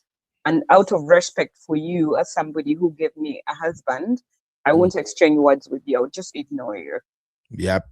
So that's it. In this case, with this lady right here, I think the husband did not manage the case well. And I think, like I said, even though according to Misty, she seems to be approaching it the right way, I think she's beginning to regret her part in the breakup of her marriage. But the fact that she brought the husband abroad, I don't think she can ever overlook that. You know, that's why I said when we're talking about Match Me, our show that we're going to start soon, that's why I always say that I really don't want to support this. Let us hook somebody up from Nigeria to the US. You can't predict what will happen. And I can see how painful it is for somebody to go through that stress of immigration, filing for a man, doing everything. Then the man got here and then they couldn't manage each other. It's crazy. Yeah, but Uncle Beno, there's an exception to that general rule in that if a relationship was already established and maybe they already had like a traditional marriage done or a marriage was already done, whether they had children or not, and then the parties can speak and say, okay, you go ahead and settle down, and maybe they have investments already home. One party can hold the fort in Africa, the other can come here and try to figure things out. When they settle down a little bit, you can still sponsor your spouse. So that's an exceptional circumstance because there's already an established relationship, but which is very different from where somebody is going back to for dirty December and then they meet this guy and then then you sponsor them. That's like a whole lot of bringing the devil you don't know into your life. Like, don't do that. It's crazy. All right. Sissy, you want to add anything? No, I think that's I think everybody said what I kind of said. Just this marrying from abroad, avoid it. Honestly, if you have what you can afford to lose, no problem. Go ahead. Right. If you know that financially you can't afford it, emotionally, if you're giving your womb to the guy and the guy's run off and left you carrying twins, not just one, twins. Come on, that's sad. Let's be thinking properly. Yeah. Sister Yinka said, if you as a man realize you can stand up to your mom, you are not ready to get married. Exactly. I agree. I said that already. And I like this as far. Let me start this. I like this because, since we are doing this Match Me, this is one of the questions I typically ask people during our interview stage. Are you ready? Because it's wanting to say, I want to be married. I think I have the money. Are you matured? Are you ready to manage what comes? Marriage not be moi you. Sister Yinka is in the building. Sister Yinkus, you want to add to this one? Yes, good afternoon, everybody. Thank you for having me on, sir. Thank you, ma. Thanks, Sister Yinkus. Yeah, so just briefly, I just wanted to say that, this issue about in-law drama, especially for people in the diaspora, it's deep because we hear a lot of this every day. At least personally, I heard a lot of it, even marriages I know that got destroyed because of in-law palaver. But most of the time, what I see, like I have a video that I did last week on my page. Most of the problems that we have is something that could have been eliminated by the child of that parent. And a lot of the times, whoever's parent is around, the person, the spouse, either the husband or the wife, they don't take charge. It's not about disrespecting your mom in front of your spouse. No, it's about setting boundaries, like Uncle Ben said, like Uncle Patrick said. A lot of the times that I've seen, it's not just the mama's boy, even the women. A lot of the times their moms are around. You don't caution their mom. You already know how your husband likes certain things in the house. It's a matter of respect. You call your mom to the side and let her know, this is how you do things here. This is where my husband sits when he comes from work. This is how he likes to eat his food. You know, if you see, let's say your husband is the type that, you know, he does so many other things, but once in a while he eats and leaves his dishes on the table, not for your mom to complain about it. You know, if you see his dishes, just leave it there, I'll get it. Or, you know, if he likes his food a certain way, some men prefer, you know, their wife cook their food. Whatever it is that you do in your home, you need to let your parent know on both sides. So the women do it too, a lot of the times where they just let things slide. And your husband is cautioning you, telling you that, you know, what your mom is doing is not right. I don't like this. See, a lot of the times marriages break up because people refuse to listen. You refuse to listen when the voice is still and it's still low, when the man or the woman is telling you that this is what is going on and is bothering me. You already know your spouse, but a lot of us act like we don't know our spouses, and you expect that your spouse will give your mother the same grace that you're giving your mom. It doesn't work that way.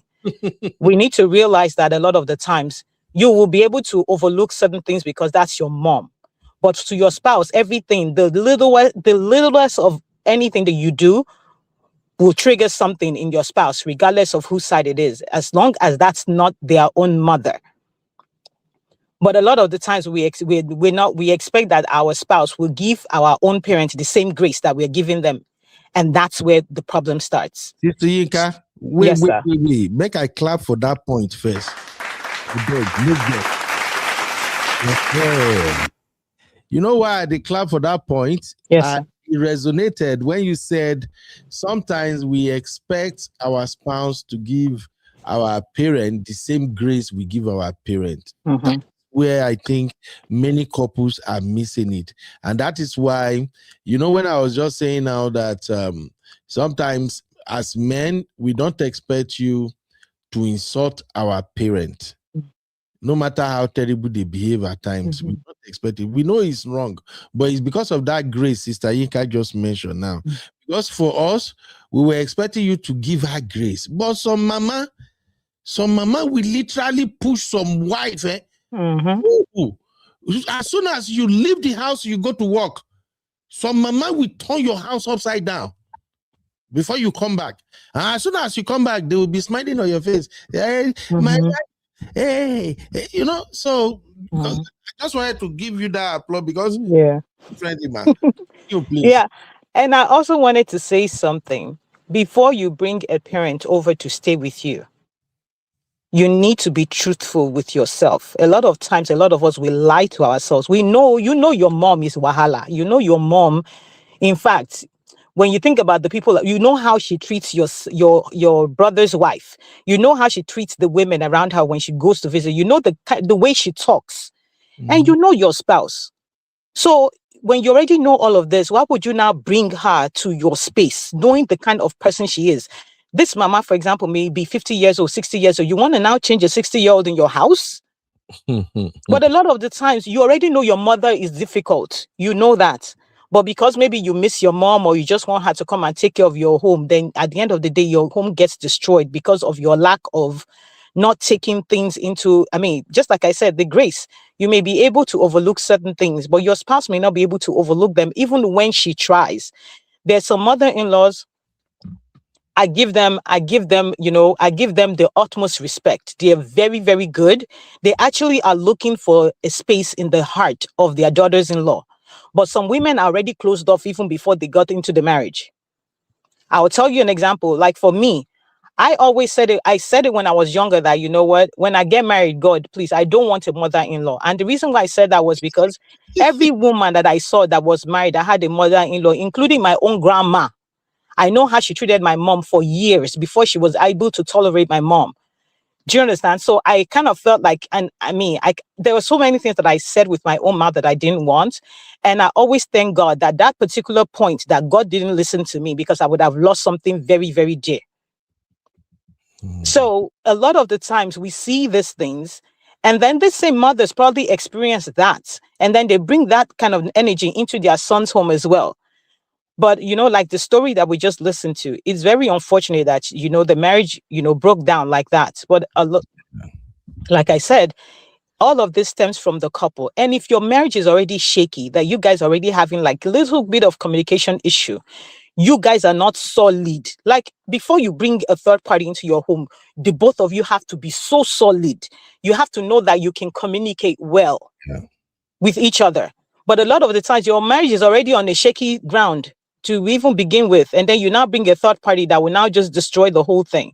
But the honest truth is a lot of us lie to ourselves. We know that this person that we have as a mother is a difficult person. But just because you can overlook it does not mean that your spouse can overlook it. And at the same time, for us or the ones that are now married, that have the in-laws, we need to be able to tolerate some things. Not all mother-in-laws are bad. Not all father-in-laws are bad. Some of them just even want a space in your heart. They just want you to open that little bit of window for them. So the grace that you will give your mom, give it to her too. That's all. And then if you know you did your best, in your heart of heart that you've done your best and you're just not getting anywhere with this woman, then, whatever happens, happens. And like Uncle Patrick said, when there's a timeline, you look at the timeline, mama is going general. Take oil, red oil, and let's go Nigeria route. Take that oil from your closet or Vaseline or whatever, rub it on your skin, say, January 10, mama is leaving. And if you know that it's because of childcare that you have mama with you, this is the time you need to ask, so what if mama passed away? Will you not take care of your kids? So don't let money be the reason why you will hold mama back that will not end up destroying your home. We all have choices to make. No one is going to make it for us but us. Thank you for having me, Uncle Beth. Well said, Uncle. Thank you, Sister Yinka. Amazing. Oh, right. So I see this comment from Uncle Dayo, and that kind of made me want to do this quick poll. So the poll is simple. You know how we roll over here. First, let me highlight the comment again. Uncle Dayo said, I want to believe that something happened between the wife and the mother-in-law that the man feels the wife is wrong. Hence, he left the marriage to protest the act. Uncle Dayo is not far away from the truth at all. A lot of men do that. That's why I want to ask this question. Everybody, if you're watching right now, carry your keypad, make you vote. Should a man walk away from their marriage because the wife don't get along with the mother? Vote 1 if you think it makes sense. I love my mom. My wife should not disrespect my mom anyhow. If you want to destroy, let her stay. She's a bad wife. If you think like that, drop a 1. If you think no matter the situation, a husband should not walk away from the wife because the wife and the mother-in-law don't get along, drop a 2. Let me, Sisi, come in, please. We want to address this. Should a man walk away? Easy way. The wife is stubborn, wicked, is disrespectful. No, you are messing with my mom. I'm leaving you in this marriage. Should that be the case, Sisi? No, I think we're asking the question about the couple a lot, but does the man have the right to leave his children, irrespective of if the wife was disrespectful to his mum, irrespective of if his wife fought his mum? Those are your kids. Whose responsibility is it? It's not his mum's responsibility. Those children were brought into the world by both people. So he doesn't get to just walk away because you're offended or you're upset because your wife offended your mum. I think that's Sissy. No, that's mommy's boys talk. I'm sorry. There should even if your wife offended your mum, it doesn't give you the right to walk away and not take care of your children. I'm sorry. Please drop your vote. Sissy, I disagree a little bit. Really? Yes. You know why I said disagree a little bit? When you said it's not about walking away from the wife, but should the man walk away from the children? In the Western world, this is Japa Marriage we are talking about. Whether a man likes it or not, once the marriage breaks down, the children go to the mom. And no matter how you're going to try, if the mother have full custody, for instance, you can't be there. You can only be there financially, and then maybe you pop in every now and then.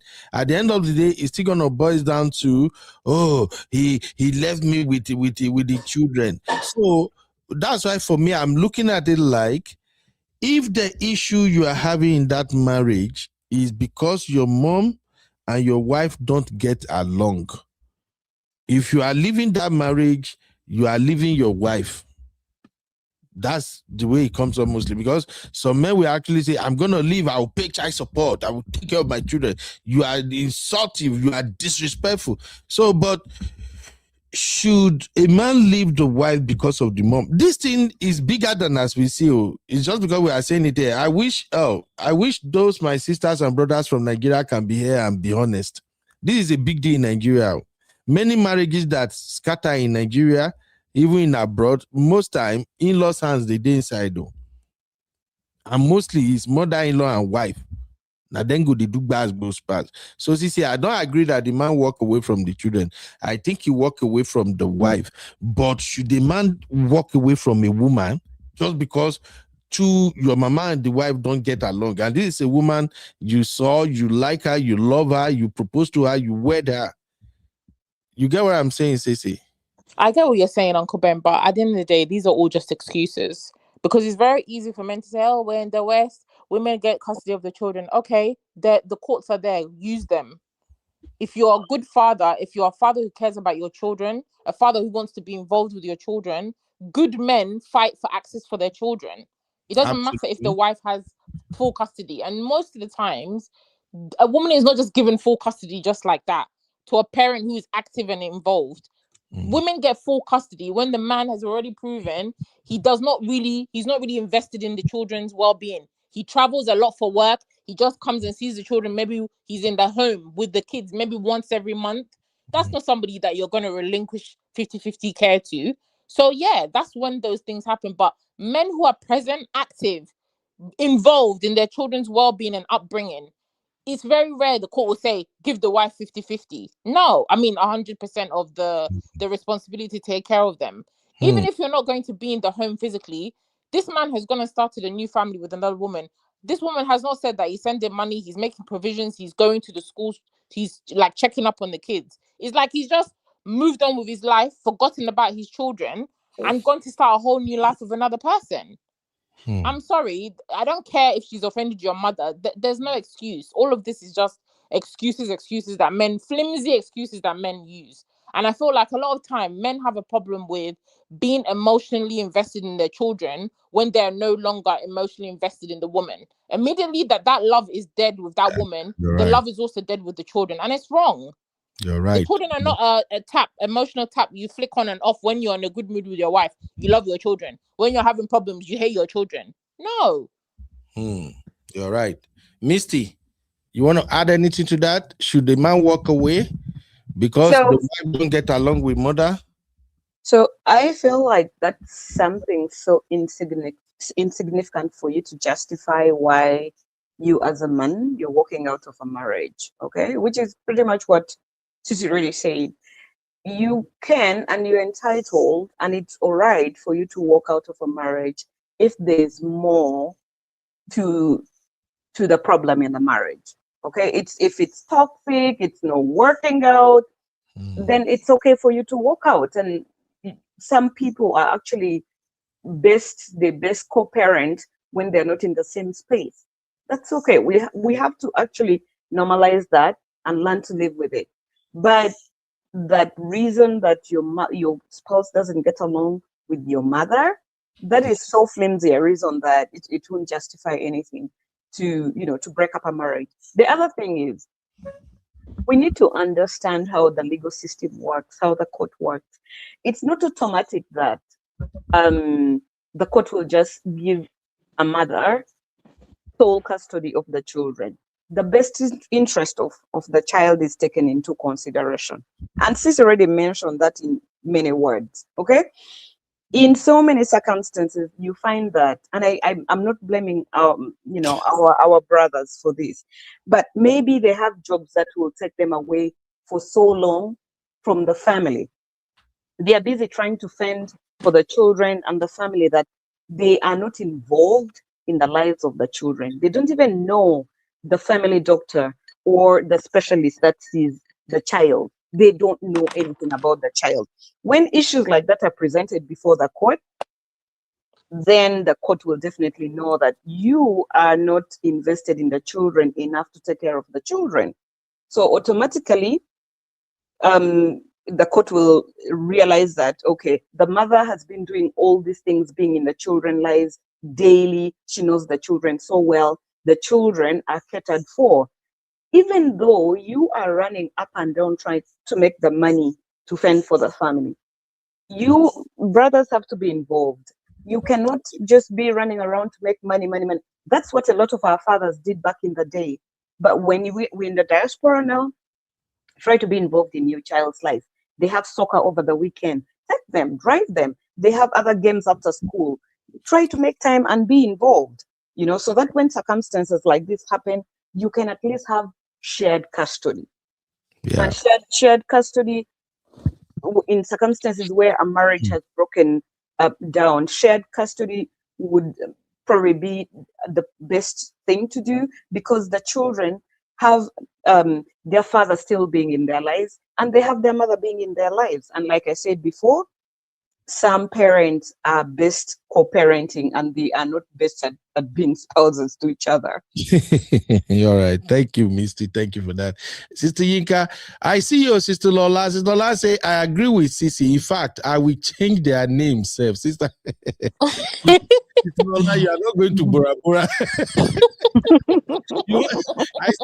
I see Sister Lola want to trigger me. I'm not going to talk. I think we did this topic before. Uncle Ben was losing his mind. Don't go there. It's PTSD for Sister Uncle Lola, Ben. don't try it. Changing children's last name. I'm trying to be good boy today, Sister Lola. Change the boy's name. I swear. Doopsy, my lovely sister. Doopsy Hot, my own Okweke Mufresh. So Mufresh said, why would he leave his wife? Now the mama in the knock. Mufresh. See, it's like our sisters. And I don't know, say this bond between we and our mothers, it runs so deep. You be like, so I don't know. The bond is deep. Okay, but I don't go talk. I don't say today I'm gonna be a gentle boy, so I won't talk. Isa is my lovely sister. How you day? Isa is say two. Isa is just drop 1 2. You don't need to do eye neck. Hey, Sister Vivian, how you doing, man? So Sister Vivian said, what does the Bible say? Please, mom should not be part of their marriage. Foolish. I agree. Mudaro. Everybody they para here. Sister Tonia said, no reason should make a father abandon his innocent children. None. Absolutely. Exactly. I'm 100% on that one. It's just that I get what Missy is saying right now, but the complexity of a broken home hard, though, to be honest. Complexity for who? Is it harder for the parents or harder for the children? Missy, How hard do you think it is raising? I know how hard it is for me raising my 2 kids. My son, especially at this age that he's growing horns every day at 12 years old. He's taller than me. Sissy, So I can't even imagine having. And I remember before I had my son, I was like, oh, I really want to have twins. I want to have twins. When I knew when I had this boy, I said, hey God, thank God it's not twins. I will not be able to cope. I would not be able to cope. But me and his dad, we co-parent, but it's a joint effort and it's still hard. So I don't know how somebody will just be so evil, knowing the environment that we are, especially in the West. Maybe if you're in Nigeria or in other African countries, you have a community. Maybe the woman will not feel it that much. You have your family, the extended family, maybe you have your grandparents. People can step in and really assist, right? So they will not feel that absence. But here, it doesn't make sense. 2 boys, raising them in America. I'm talking about, but no, it's terrible. Please call me, ma. Yeah, so I wanted to say this one. This one is the one that bothers me the most because I see that a lot of, I wouldn't even say, we're in the US here, for us that are here, and in the UK, the men are probably, active in some way in the life of their children because a lot of them now understand their place, the role that they need to play. But a lot of our men, they still do not understand. Like they understand, but they do it out of spite to the woman. While in the whole Uncle Ben, wait, sir. So it's not easy. Uncle Ben, wait now, let me finish. Okay. A lot of our men, They throw away the baby with the bathwater. That's what they do. The relationship went sour. Fine. You don't have to be in the marriage if you don't want to be in the marriage anymore. But it shouldn't affect it will still have an effect on the children in some way, but it shouldn't be that deep that the man becomes non-existent in their life. Even if you're paying child support, even if that's the only thing you're doing, that's still not good enough. You need to be present in one way in the life of the child. Now, the men here in the diaspora, they're even trying. Those Nigerian men or, African men here, they're even trying. But in Nigeria, once they tell you that they're no longer in love with you and they don't want the marriage anymore, it's almost like the affection they have for the woman was extended to the child. And all of a sudden, everything has finished. So because of that, they will go have a new woman and start having other children. And the children that they bear it's almost like, when they grow up, they'll come and look for their father. That is arrant nonsense. You don't do that. Absolutely. Just because the relationship between you and the woman is over, it shouldn't depreciate to the point that you don't even have a place in the life of your children. But then when these same children grow up and this woman has suffered to raise these children by herself, you now want to reap the fruit of the labor that you didn't sow. A lot of our African men, our African brothers, they do that. But I hope that, as times have changed and they begin to see all of the things happening where these children, especially the Gen Zs, I love them so much in some areas, even though sometimes they piss me off. But I go to you to Abby.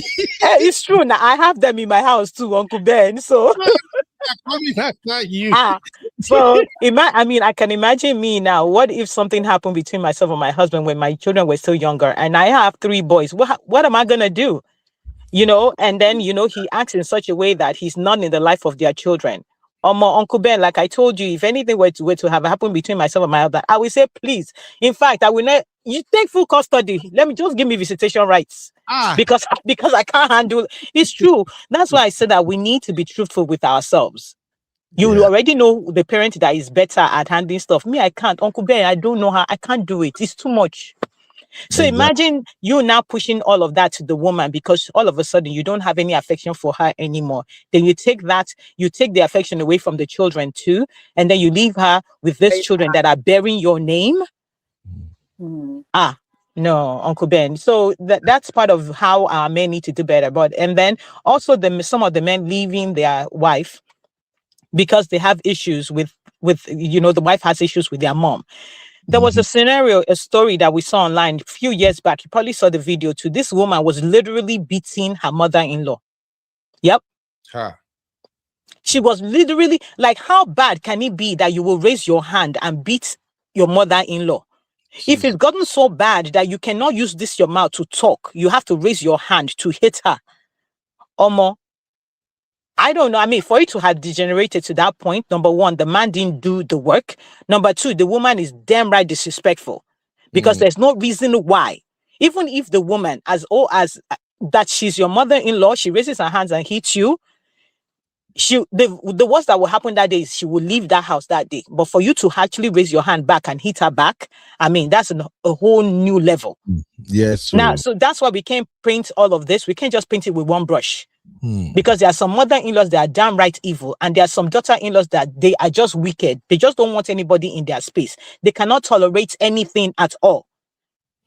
But once we can be, as individuals, truthful with ourselves and where we are, and our spouse accept us for who we are, if you know you cannot accept this, you know you can't do it, please go do that double shift to be able to afford daycare for your child, period. Thank you, Sister Yika. Wow, I think Uncle Benno.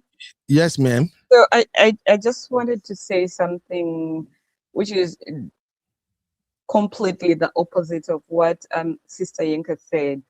So while our black brothers when they disconnect emotionally from their spouses, they may most likely, out of spite, to their former spouses, will just abandon and ignore their wives. The white man, on the contrary, fights so hard. And I've seen this in so many courts. They fight so hard to be in the lives of their children, despite, the circumstances of the divorce, separation, or whatever. So we ought to do better. Thank you. Yeah. Yes, Thank you. Thank you very much. Uncle Dai, you want to add to this, like maybe in 2 minutes? Yes, sir. I just want to say something. I thank God for what Sister Yinka just said. You know, we are trying to analyze the reason why the man will decide to just leave the marriage and abandon the children. Because the worst case scenario that I wanted to mention is what Sister Yinka just said now. Maybe there was an altercation between the mother-in-law and the wife, and maybe the wife did something terrible. See, there are two things. I don't want us to look at men as if all men are selfish or all men are just kind of wicked. This couple didn't have any problem until the mother-in-law came. That means they were good together as man and wife. The wife did not say anything wrong about the husband until that point. In fact, even in the story that we read, she never said anything that the man did wrong, apart from the fact that after the mother-in-law came and left, they were having problems, and then the man left the marriage. Something definitely happened. It may be what Sister Nika said. Maybe the woman slapped the mother-in-law or beat her for whatever reason, and then no man, as an African man, no man, no matter who you be, will stay with such a woman. To have beaten or to have slapped the mother-in-law, no man will take it. So maybe that is what happened, and the man left. So we cannot just continue to call the man out as if the man is useless or the man is not kind of sensitive. Yes, the kids are just like a collateral damage, which is not right. But even if the man should stay in that marriage, that woman will not be able to enjoy that marriage anymore, because he will only just be staying in the marriage to be preparing that woman. So it's best to have walked away and move on, and then paying child support and supporting his children as much as he could. But the truth of the matter is that we don't really know what really transpired that has caused the man to make that move. But I want to believe it's something terrible, and the wife did not say anything about it. That means the wife is probably culpable in the act. That's my take. Thank you. Can I push back slightly to Uncle Dayo? Go ahead, Mama. Yeah. As a Christian, Uncle Dayo, that you are, as a pastor even, where in the Bible does it say you leave your marriage because your wife slapped your mom? Sister, what are you saying? What's the basis of leaving? If we say that, even if we say only maybe infidelity is maybe the only reason that you can leave a marriage, right? Point where in the Bible, Uncle Ben, I'm coming. It says a man will leave his family and go to his wife, right? So I'm sorry, all this slapping my mom, not slapping my mom. Yes, you can have a problem with the wife. Again, how does this relate to the children? The children should not be collateral damage. But I still feel like it's a flimsy excuse. Slapping mom is a no, Sissy. No, yeah, of course it's a no. Everybody knows it's a no. I don't think it's enough to leave your marriage. That's what I'm trying to say. That crime, for you men, all of a sudden. Slapping mom is enough reason to leave a for marriage. me, slapping my mother, I will even file criminal charges against you. No, of course, but I'm just saying, so far, in terms of it will become a Christian criminal issue. Where does that come in the Bible? I do not have to have it in the Bible, my sister. I do not. Like, no, you will just go to prison. Like, full stop. Let's read the Bible later. Like, we shall finish it when you're behind bars. Thank you. Oh God, that's just that. I don't see how that is not the highest level of disrespect, because if you slap someone's mother, not only did you disrespect the woman, you also disrespected your spouse. Period. But what if the woman slapped her first? That's what I'm saying. There are ways. That's what I'm saying. That there are ways to. Not everybody can just exactly. That's why I said that their situations are different. The video that I referred to, it was circulating online a few years ago. This woman was literally beating this old woman. I mean, somebody was recording it, and the husband was there. So her husband was there when it was happening, and he couldn't even control the situation. That tells me, number one, the man is a bullshit kind of husband, because he didn't take charge. He shouldn't have even deteriorated to that point. When someone is already barely disrespecting your mom to the point, I mean, before it even got to the part that she's actually laying hands on her, that woman shouldn't have been in that house to begin with. But then you're even there, the stupid man was busy recording the video as his wife was literally abusing this woman. His mom. He was he was recording it for the court. just because when they go through divorce or whatever. So, and she knew it and she couldn't control herself. Now, who knows what that mama even did for her to get to that point? It's not in the recording. Yeah. That's why I'm saying that a lot of times when stuff happens, please, let's be quick to get our key. Take your key and leave the house. Don't put your hands on I think somebody anybody. in the comments is agreeing with me. Oken Adu. Don't put your hands on anybody. But then if the marriage does end because of that, because I know that's grounds for a marriage to actually dissolve. Because I don't know how you will raise your hand and hit my mom, and I'll be able to look at you the way that I used to look at you. It's going to hit different. But then when the marriage dissolves, do not let it affect the way that you relate with your children. That's the problem. The children are not the issue, but a lot of times the children become the collateral damage in all of this. They're the ones that take the brunt of it because you're trying to hurt the woman. You abandon your kids. That's where our men need to do better, period. Hello? That's what I think. Yeah, I'm coming. I will hook you on, okay? All right. Sorry. Even though I'm rounding up, let me just give you 2 minutes. What are your thoughts, sir?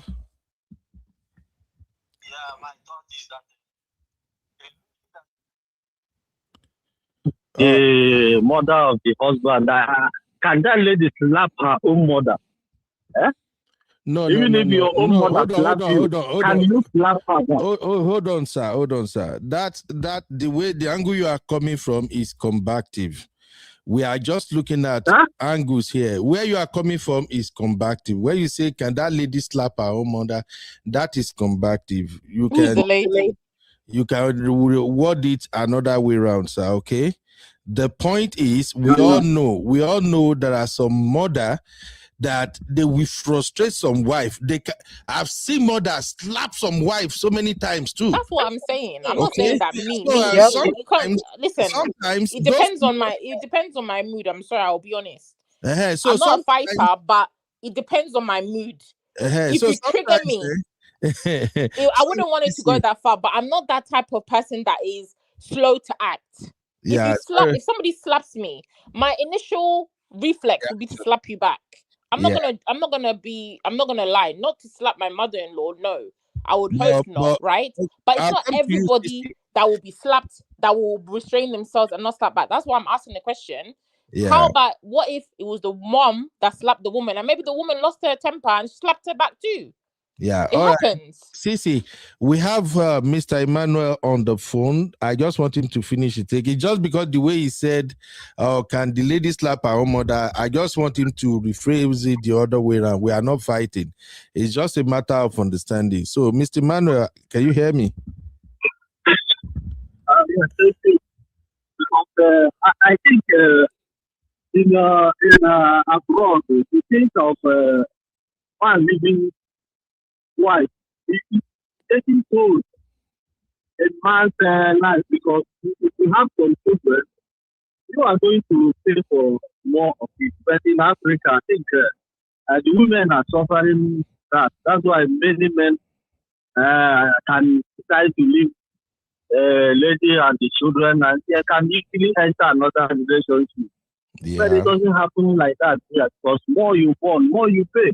But Africa, more you born, more you are feeling, I can do that. You understand? Yeah. All right, Mr. Emmanuel, because of my time, the question I'm asking now is it okay for a man to walk away from his marriage because the wife and the mother, they can't get along, they are fighting? Should the man walk away? Should the man leave his wife because of his mom? No. I think it's not okay. You can work it out with your wife and your family, unless the wife doesn't even love your family. If your wife loves your family, it's not family, it's the mother-in-law we are talking about now. The mother-in-law are usually the no for parents. So your take is a no. No man should do it. Whoever, as long as family is concerned, if your husband is not only one that is married. All right. If you belong to family, you are here to make peace in every level. You understand? So you have to fight for peace with every man. All right. I have the experience with one of my family, because the guy left that my sister, and because the sister is staying in the house, bought car, even bought land. The man is just sitting in the house.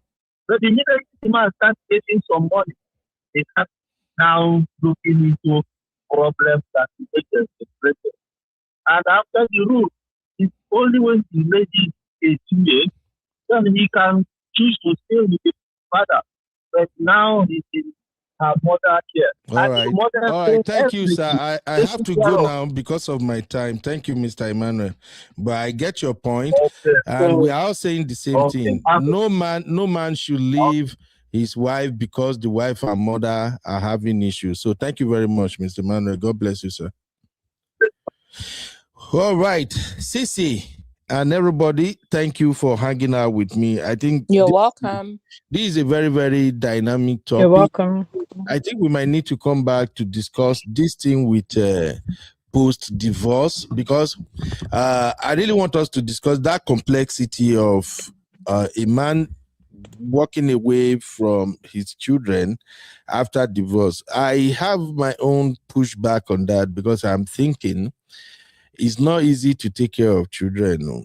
And what I think is happening in the case of our African brothers mostly is that we all know if you have to share custody with your wife after divorce, you won't be able to work. Even if you are paying child care, you go feel am for pocket unless you are really, really making a lot of money. But if you are still making under $100,000 or maybe $80,000 a year, bro, you go here and you will pay child support. You will be living separately. And if you have to do alternate weekend, maybe the children have to stay with you 3 days. Maybe you have to go pick them from Friday all the way to the Monday before their mother will come and pick them. It's not easy. So I think that's the reason why a lot of brothers would rather yield full custody to the wife. Because I think my brotherhood, they know that women do a better job taking care of the children than us. Some of them will not just admit it until after divorce. Then they will, me, no, this one will be crying. That one, no, I can't do it. Let her have full, I will pay, take full custody. And then the problem now is, some of them will say, okay, I would rather pay, I will work more, I will pay. When you work more, you won't have time to check on the children. And some of them, at times, if the divorce is really, really toxic, some of them will move away. Some of them will move away from that environment. So now they are far away. So they'll just be like, hey, I will pay, I will take. They will be sending money. Before you know it, I was listening to a show this morning before this one, and they were saying 64% of men get married between 2 to 3 years after divorce. So before you know it, once you stay away from that, another woman, they come, and all that. Before you know it, you're gone. But anyway, that would be a conversation for another day. I just wanted to bring this ice comment out. As I say, if a man puts hand on my mother, on my mom of blessed memory, he will see Judah that day, and my mom will be bringing food for me in correctional facility. Now, the reason I highlight this particular comment is because we Africans is the same thing with all of us. Let us admit it, both men and women. Nobody plays around with their mom. You heard Misty will be gentle woman said, Misty said she's going to fight if somebody should put her on her mom. So it's like that for all of us. Sister Yinka, I don't know, maybe Sister Yinka is gentle, but for me, I'll be honest with you. No matter what, you go slap my mom, marriage don't finish you, I no go lie. Yeah, it's not that I'm gentle. Do you understand, Uncle Ben? It's not that I'm gentle. If this were me, now I'm not even talking about me being the one, my husband hitting my mother, right? I'm talking about my own reaction. Mm-hmm. If this were me and I was hit by my mother-in-law, for me, maybe it's a personality thing because of our age and because of respect or whatever it is, I will pick up my key and I will leave that house that day. If it means for me to sit in my car until my husband gets home and handles the situation, but for me to actually raise my hand and hit her back, that's just because I cannot hit my mother back. For me, I just can't. There's some things that you just know yourself as a person that you cannot do. It does not mean that the next person didn't do it. Like I said in that video that I saw online, who knows what this woman had already done, this mama, to this woman before she got to the point. In the video, it looked like this lady lost it. But we didn't see the back end because the man didn't record the part of whatever his mother did. He only recorded the part of the woman. You understand? So that's why I'm saying that who knows? Some people, just the mother and the son, they might already be conniving, already planning an exit and all of that. Who knows? Yeah. You already know. You only know yourself. That's just why. But if you hit my mom, I'm talking about my own reaction to you hitting somebody that hit me now. But you now raise your hand and hit my mom. Number one, that marriage is already over because there's just no way. How are you going to raise your hand and touch me? And then we're going to be communicating about how this marriage is going to be good. You just beat my mom. And it's over now. Well, I mean, let's just call it spade a spade. That's just the way it is. Sister Ika, I'm laughing because I think all of us, we all agree that mama is a no-go area. So of course, but mama shouldn't provoke people either. Yeah, don't provoke your children to anger. But some mom we do. They do. They're devils, some of them.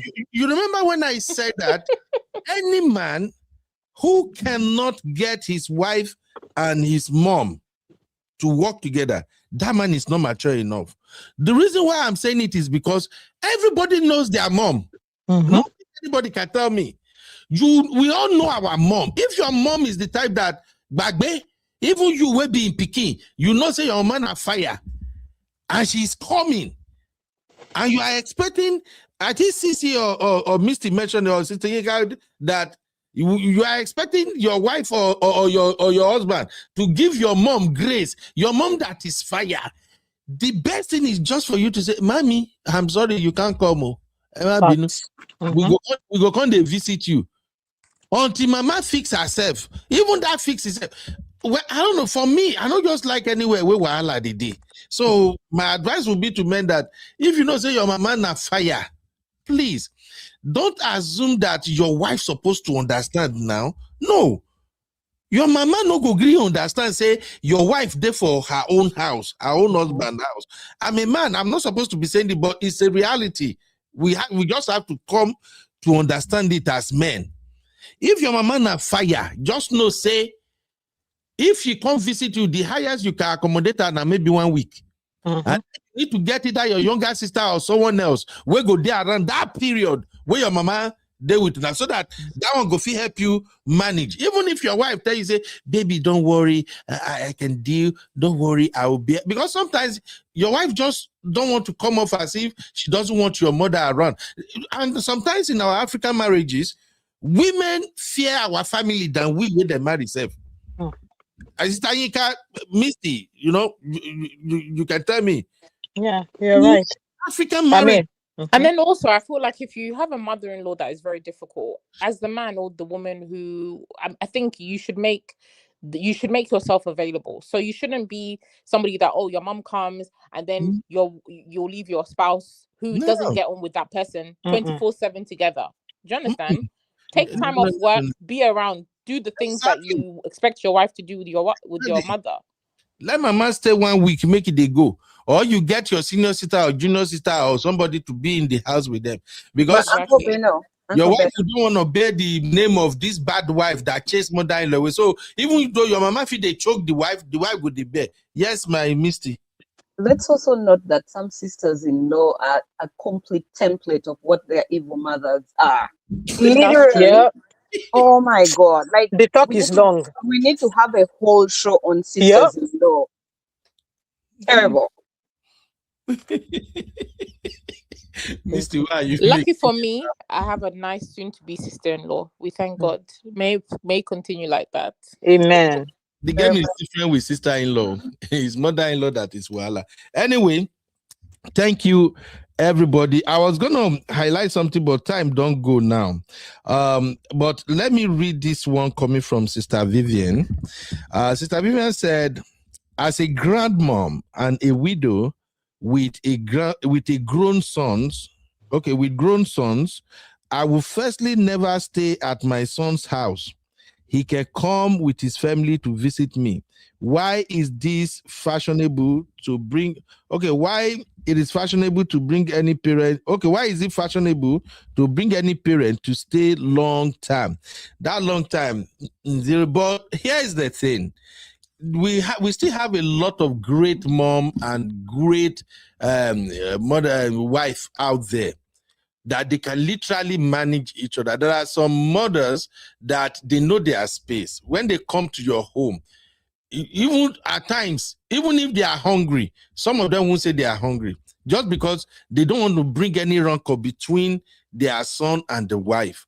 So there are some mothers that really know their boundary, and there are some wives that also know how to manage mother-in-laws. But the bottom line is just that everybody just have to figure a way to manage the relationship between wife and mother-in-law, because it's complicated. It is complicated. I've story plenty, but let's just let it go. Thank you, Sister Vivian, for that. Let us have our final take so I can leave now. I see one other comment I wanted to highlight here. Okay, eyesight. As I say, Nigeria, if you have hubby or wives with his siblings, all of them we take all of them will take turn with you. Sister Yika, is that right? That's the thing. So let me just do this as my final take. I've been sitting outside the MVA because I'm trying to renew my license. So that I can rush in. I just wanted to say that before you get married, part of the prerequisite is evaluate the family that you're trying to marry into. If it's a Nigerian family, African family, very necessary. that is very important. Don't just think, oh, the guy is cool, everything is good. No, because his action, the way that he will act, will be dependent on those people that he knew before you.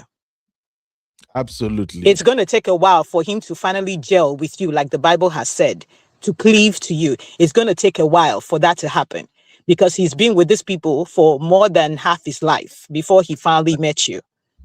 So you just think about that. Cleaving to your wife does not happen as soon as they say, "Oh, you are now man and wife." It's not like an automatic switch. It takes time for that to happen. Exactly. God bless you. Thank you, everybody. Thank you, Uncle Ben, for having me. Thank you, Sister Yinka. Bye, Sister Yinka. Misty, your final take, sis.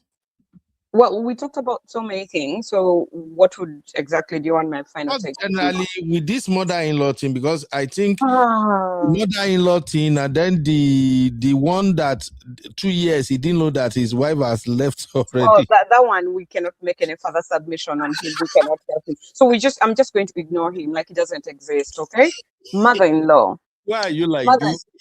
Because I mean. It's hard. Like, where do you start from? Left, right? Like, it's hard to help him. He cannot help himself. We cannot help him. It's his what they say, a foregone conclusion. Like, it's done. Mother-in-law, I would, like we've already said before, no boundaries. Know your mother. You know your mother very well. As a woman and as my husband, you know your mother quite well. Let's have a conversation and set boundaries before we invite them into our home, or our sister-in-law or anybody for that matter of fact coming to help us when we have like a child who is newly born. And I think before, it's important to have an open mind as well. If you don't know your mother-in-law, you haven't interacted with her or lived with her before, and this is possibly going to be the first time they're coming into your home, be open-minded, give them grace to don't judge them before you give them an opportunity to know them. Know them, and if they have their bad manners, that's when you can start figuring out how to send them back. That's it for me. Thank you. And I'm so proud of you. I think you actually could have beaten Abby's time somehow, somewhere. How? 2 hours. You haven't gone to 4 hours or 3 hours. You've done well. You're within reasonable time. Are you gonna send me my Don Pedro? No, I will send you something else. Don Pedro, like, you keep talking about it and you never send people that, so I'll look for something else. You can send Don Pedro to me. Okay, I will, Uncle Ben. I will just to make you keep quiet. Sissy, it was nice. Uncle Beno, thank you so much for having me. Thank Uncle Thank you for being Dario, here, Misty. take care. Love you all. Bye-bye. Love Love you, you. Misty. Oh, thank God. Misty come here today. No charge me. Misty did not send me an invoice. Misty, how did I Yes. do it? I did not get invoice from from Misty today. I know, right? No Frank Diego Wow. from Abby. Where's Abby today? I don't know. Maybe Abby is kind of busy, but I'll Okay. No, you guys are having a show today now. I mean, not tomorrow. No, tomorrow. It's Wednesday. Oh, it's tomorrow. Okay. We're back. Yeah, I will check on my baby girl. I think probably maybe she's doing something. Sister, not to say my husband, immediate younger sister, is sitting pretty. Not to take your time. Take your time. Is that to no say you go snatch my brother come up from him baby girl hand. Sometimes see, I think women don't understand is that if you are married to a man who has a younger sister, you better figure out how to make it work with the younger sister, because both of you are gonna become rivals. You are taking the younger sister sweetheart away from her. That's true. You know what I'm saying? So both of you better make it work. And there are some younger sisters that they be agbako, especially when their brother is doing okay financially and they are getting money from the brother. Some of them just have this mindset that, oh, as soon as my brother marry, no go take care of me again. And that is where I think some of them are wrong, because there are many women, especially if your brother married right, if your brother marry a woman that makes her own money, now that time, now you go even get more money safe, because the wife will take care of you, your brother will still take care of you, but it's all fun anyway. Sister Chi Sister said, younger sister need to grow the hell up. Sister Chi, you don't start. You see, I said these New Yorker people, New Yorker, Maryland people, I don't understand them. It's not to say she will marry somebody, brother, uncle. Is that to you they find trouble? Now the reason why now they fight with this, you go snatch my girl brothers. It's not to you say make you no fight. Oh my God. Mr. UB, Sister Ali, Abby is my official invoice. No, I'm not dealing with Abby. I don't even know how much money where Abby don't put for my next safe. I know she'll say, have you paid that busy? Did Jesus come? Anyway, Sissy, you've been an amazing co-host. That's why I always love you, my sister. Thank you for having me. Yeah, so Sissy, in one word, what would you tell my brother that doesn't know that the marriage is over 2 years? Stay there. Keep watching. My brother is like, hey, I just want to know, is this marriage over? God. Some brothers, Look, let me tell you this one now, my brothers. If a woman can go 3 months without kerewa, and you are both in the house, I'm not saying she's not stepping out, but her mind is just so made up that she feel like your black ass, I don't need you in my bed. I don't want to do shit with you, bro. You don't F up big time. You don't F up big time. You really mess up. Absolutely. Do not play with that. I've said this here before that my philosophy and what I do tell other men is this: even if you and your wife they quarrel and they fight, you see that kerewa, no play with her. Although I know say sometimes, because some people they are emotionally attached to kerewa, because I say there are some bad blood, your mind might not still be there. But remember, no quarrel should reach kerewa's side. 2 years, my friend. If we're fighting, we're still gonna do the do. Sissy, I swear. That's my motto. If you like, go to sleep. We're still gonna. Sissy, 2 rules. I have 2 rules when it comes to marriage wahala. Kerewa and food. We are not fighting with that. No matter whatever we are dealing with, it's just my own principle. Kerewa and food. No, auntie. Our fight. No matter how you piss me off, Rich. Just make sure I say food today.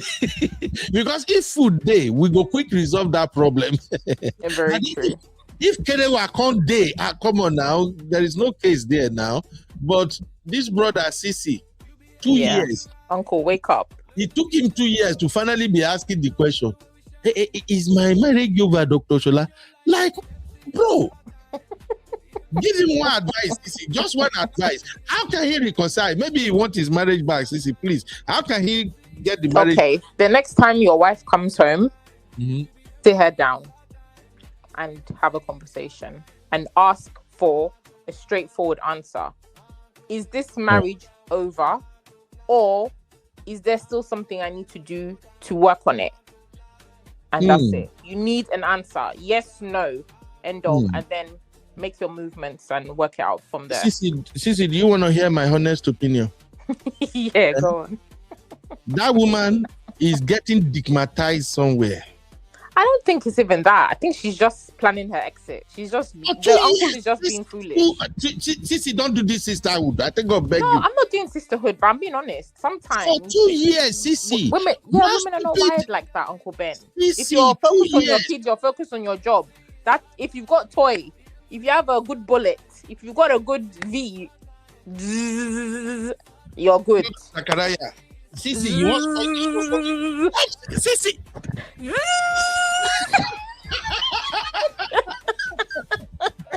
You're good.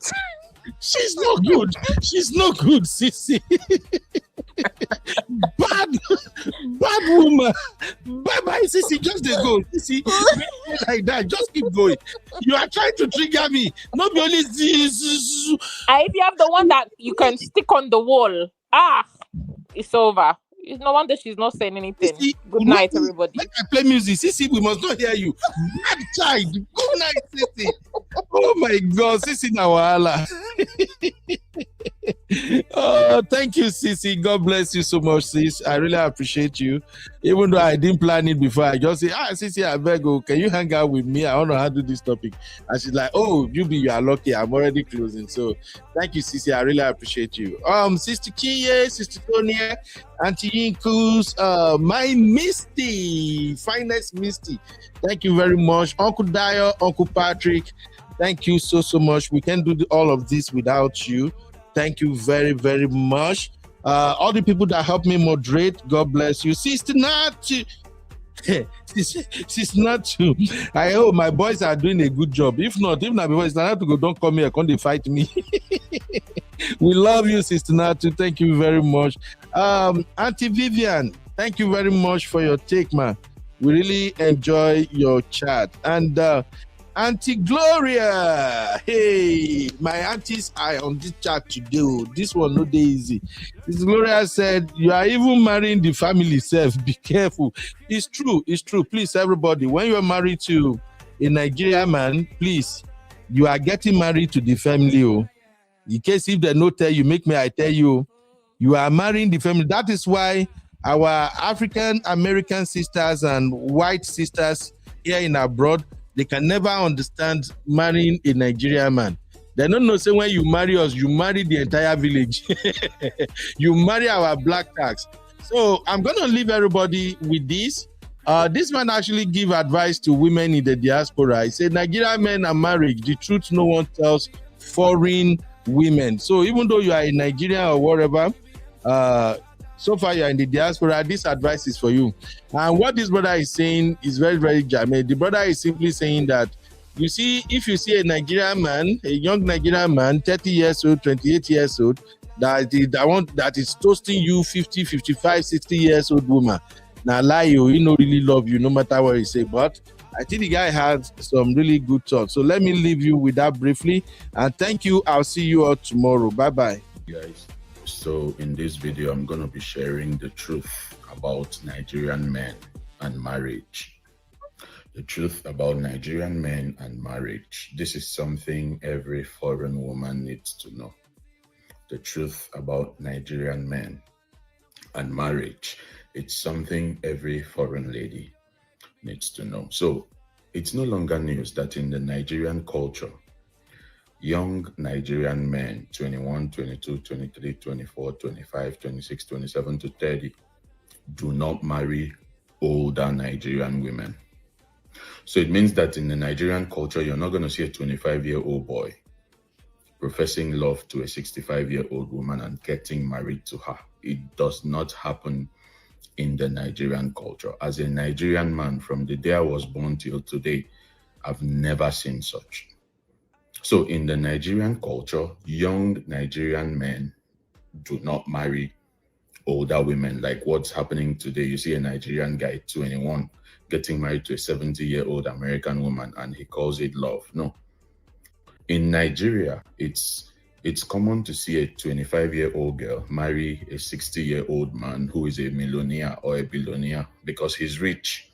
But you will never find a 25-year-old Nigerian boy marrying a 90-year-old Nigerian woman. It's not in our culture. It's not part of the Nigerian culture. It does not happen. So to the foreign women getting married to the younger boys, these guys are just playing a game with you. It's all about your money. His family could be broke, and because of that, they decide to give you their blessing. Most of the families supporting these are just doing it because of the financial gains involved, because you're American, you're rich, because you're British, the sense that you have money, because you're spending on the family. A respectable Nigerian family would never give their son to a woman 40 years older than him. They would absolutely say no. And a young Nigerian guy would never get to the point of marrying a woman who's 30 years older than him. It's not in our culture. So to the foreign ladies, you've got to be careful. Any guy professing love, and then you know you're 20, 30, 40 years older than him, he's just there for your money and whatever benefits he's going to get from that union. It does not last, because in the Nigerian culture, young boys do not marry their great-grandmother. Show me, I've never seen where it happened in Nigeria. You think we don't have beautiful Nigerian grandmothers? They are there, but it's not in our culture. So don't feel like, oh, I'm so special, that's why he wants me. No, he's just targeting your money and the benefits that would come with your money. That's all. In the Nigerian culture, young boys do not marry women the age of their great-great-great-grandmother. I trust you ponder on this, and it will help you. Bye. Hi guys. So in this video, I'm going to be sharing the truth about Nigerian men and marriage.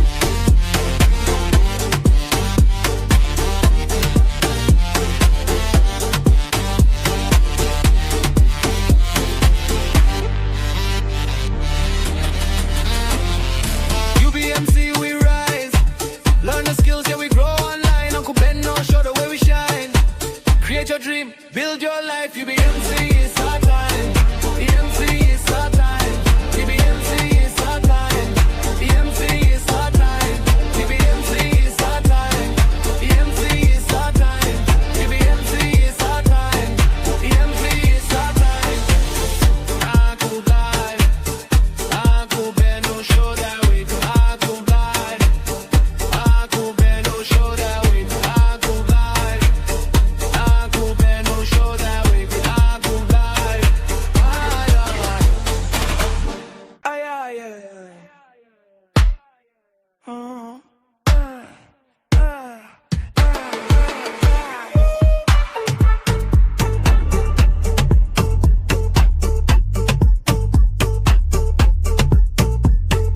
UBMC, we rise.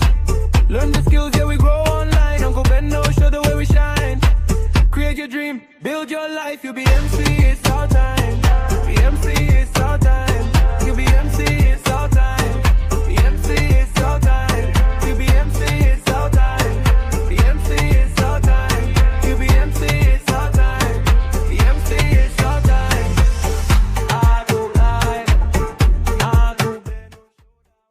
You are watching UB Stories. Like, subscribe, and leave your thoughts in the comment.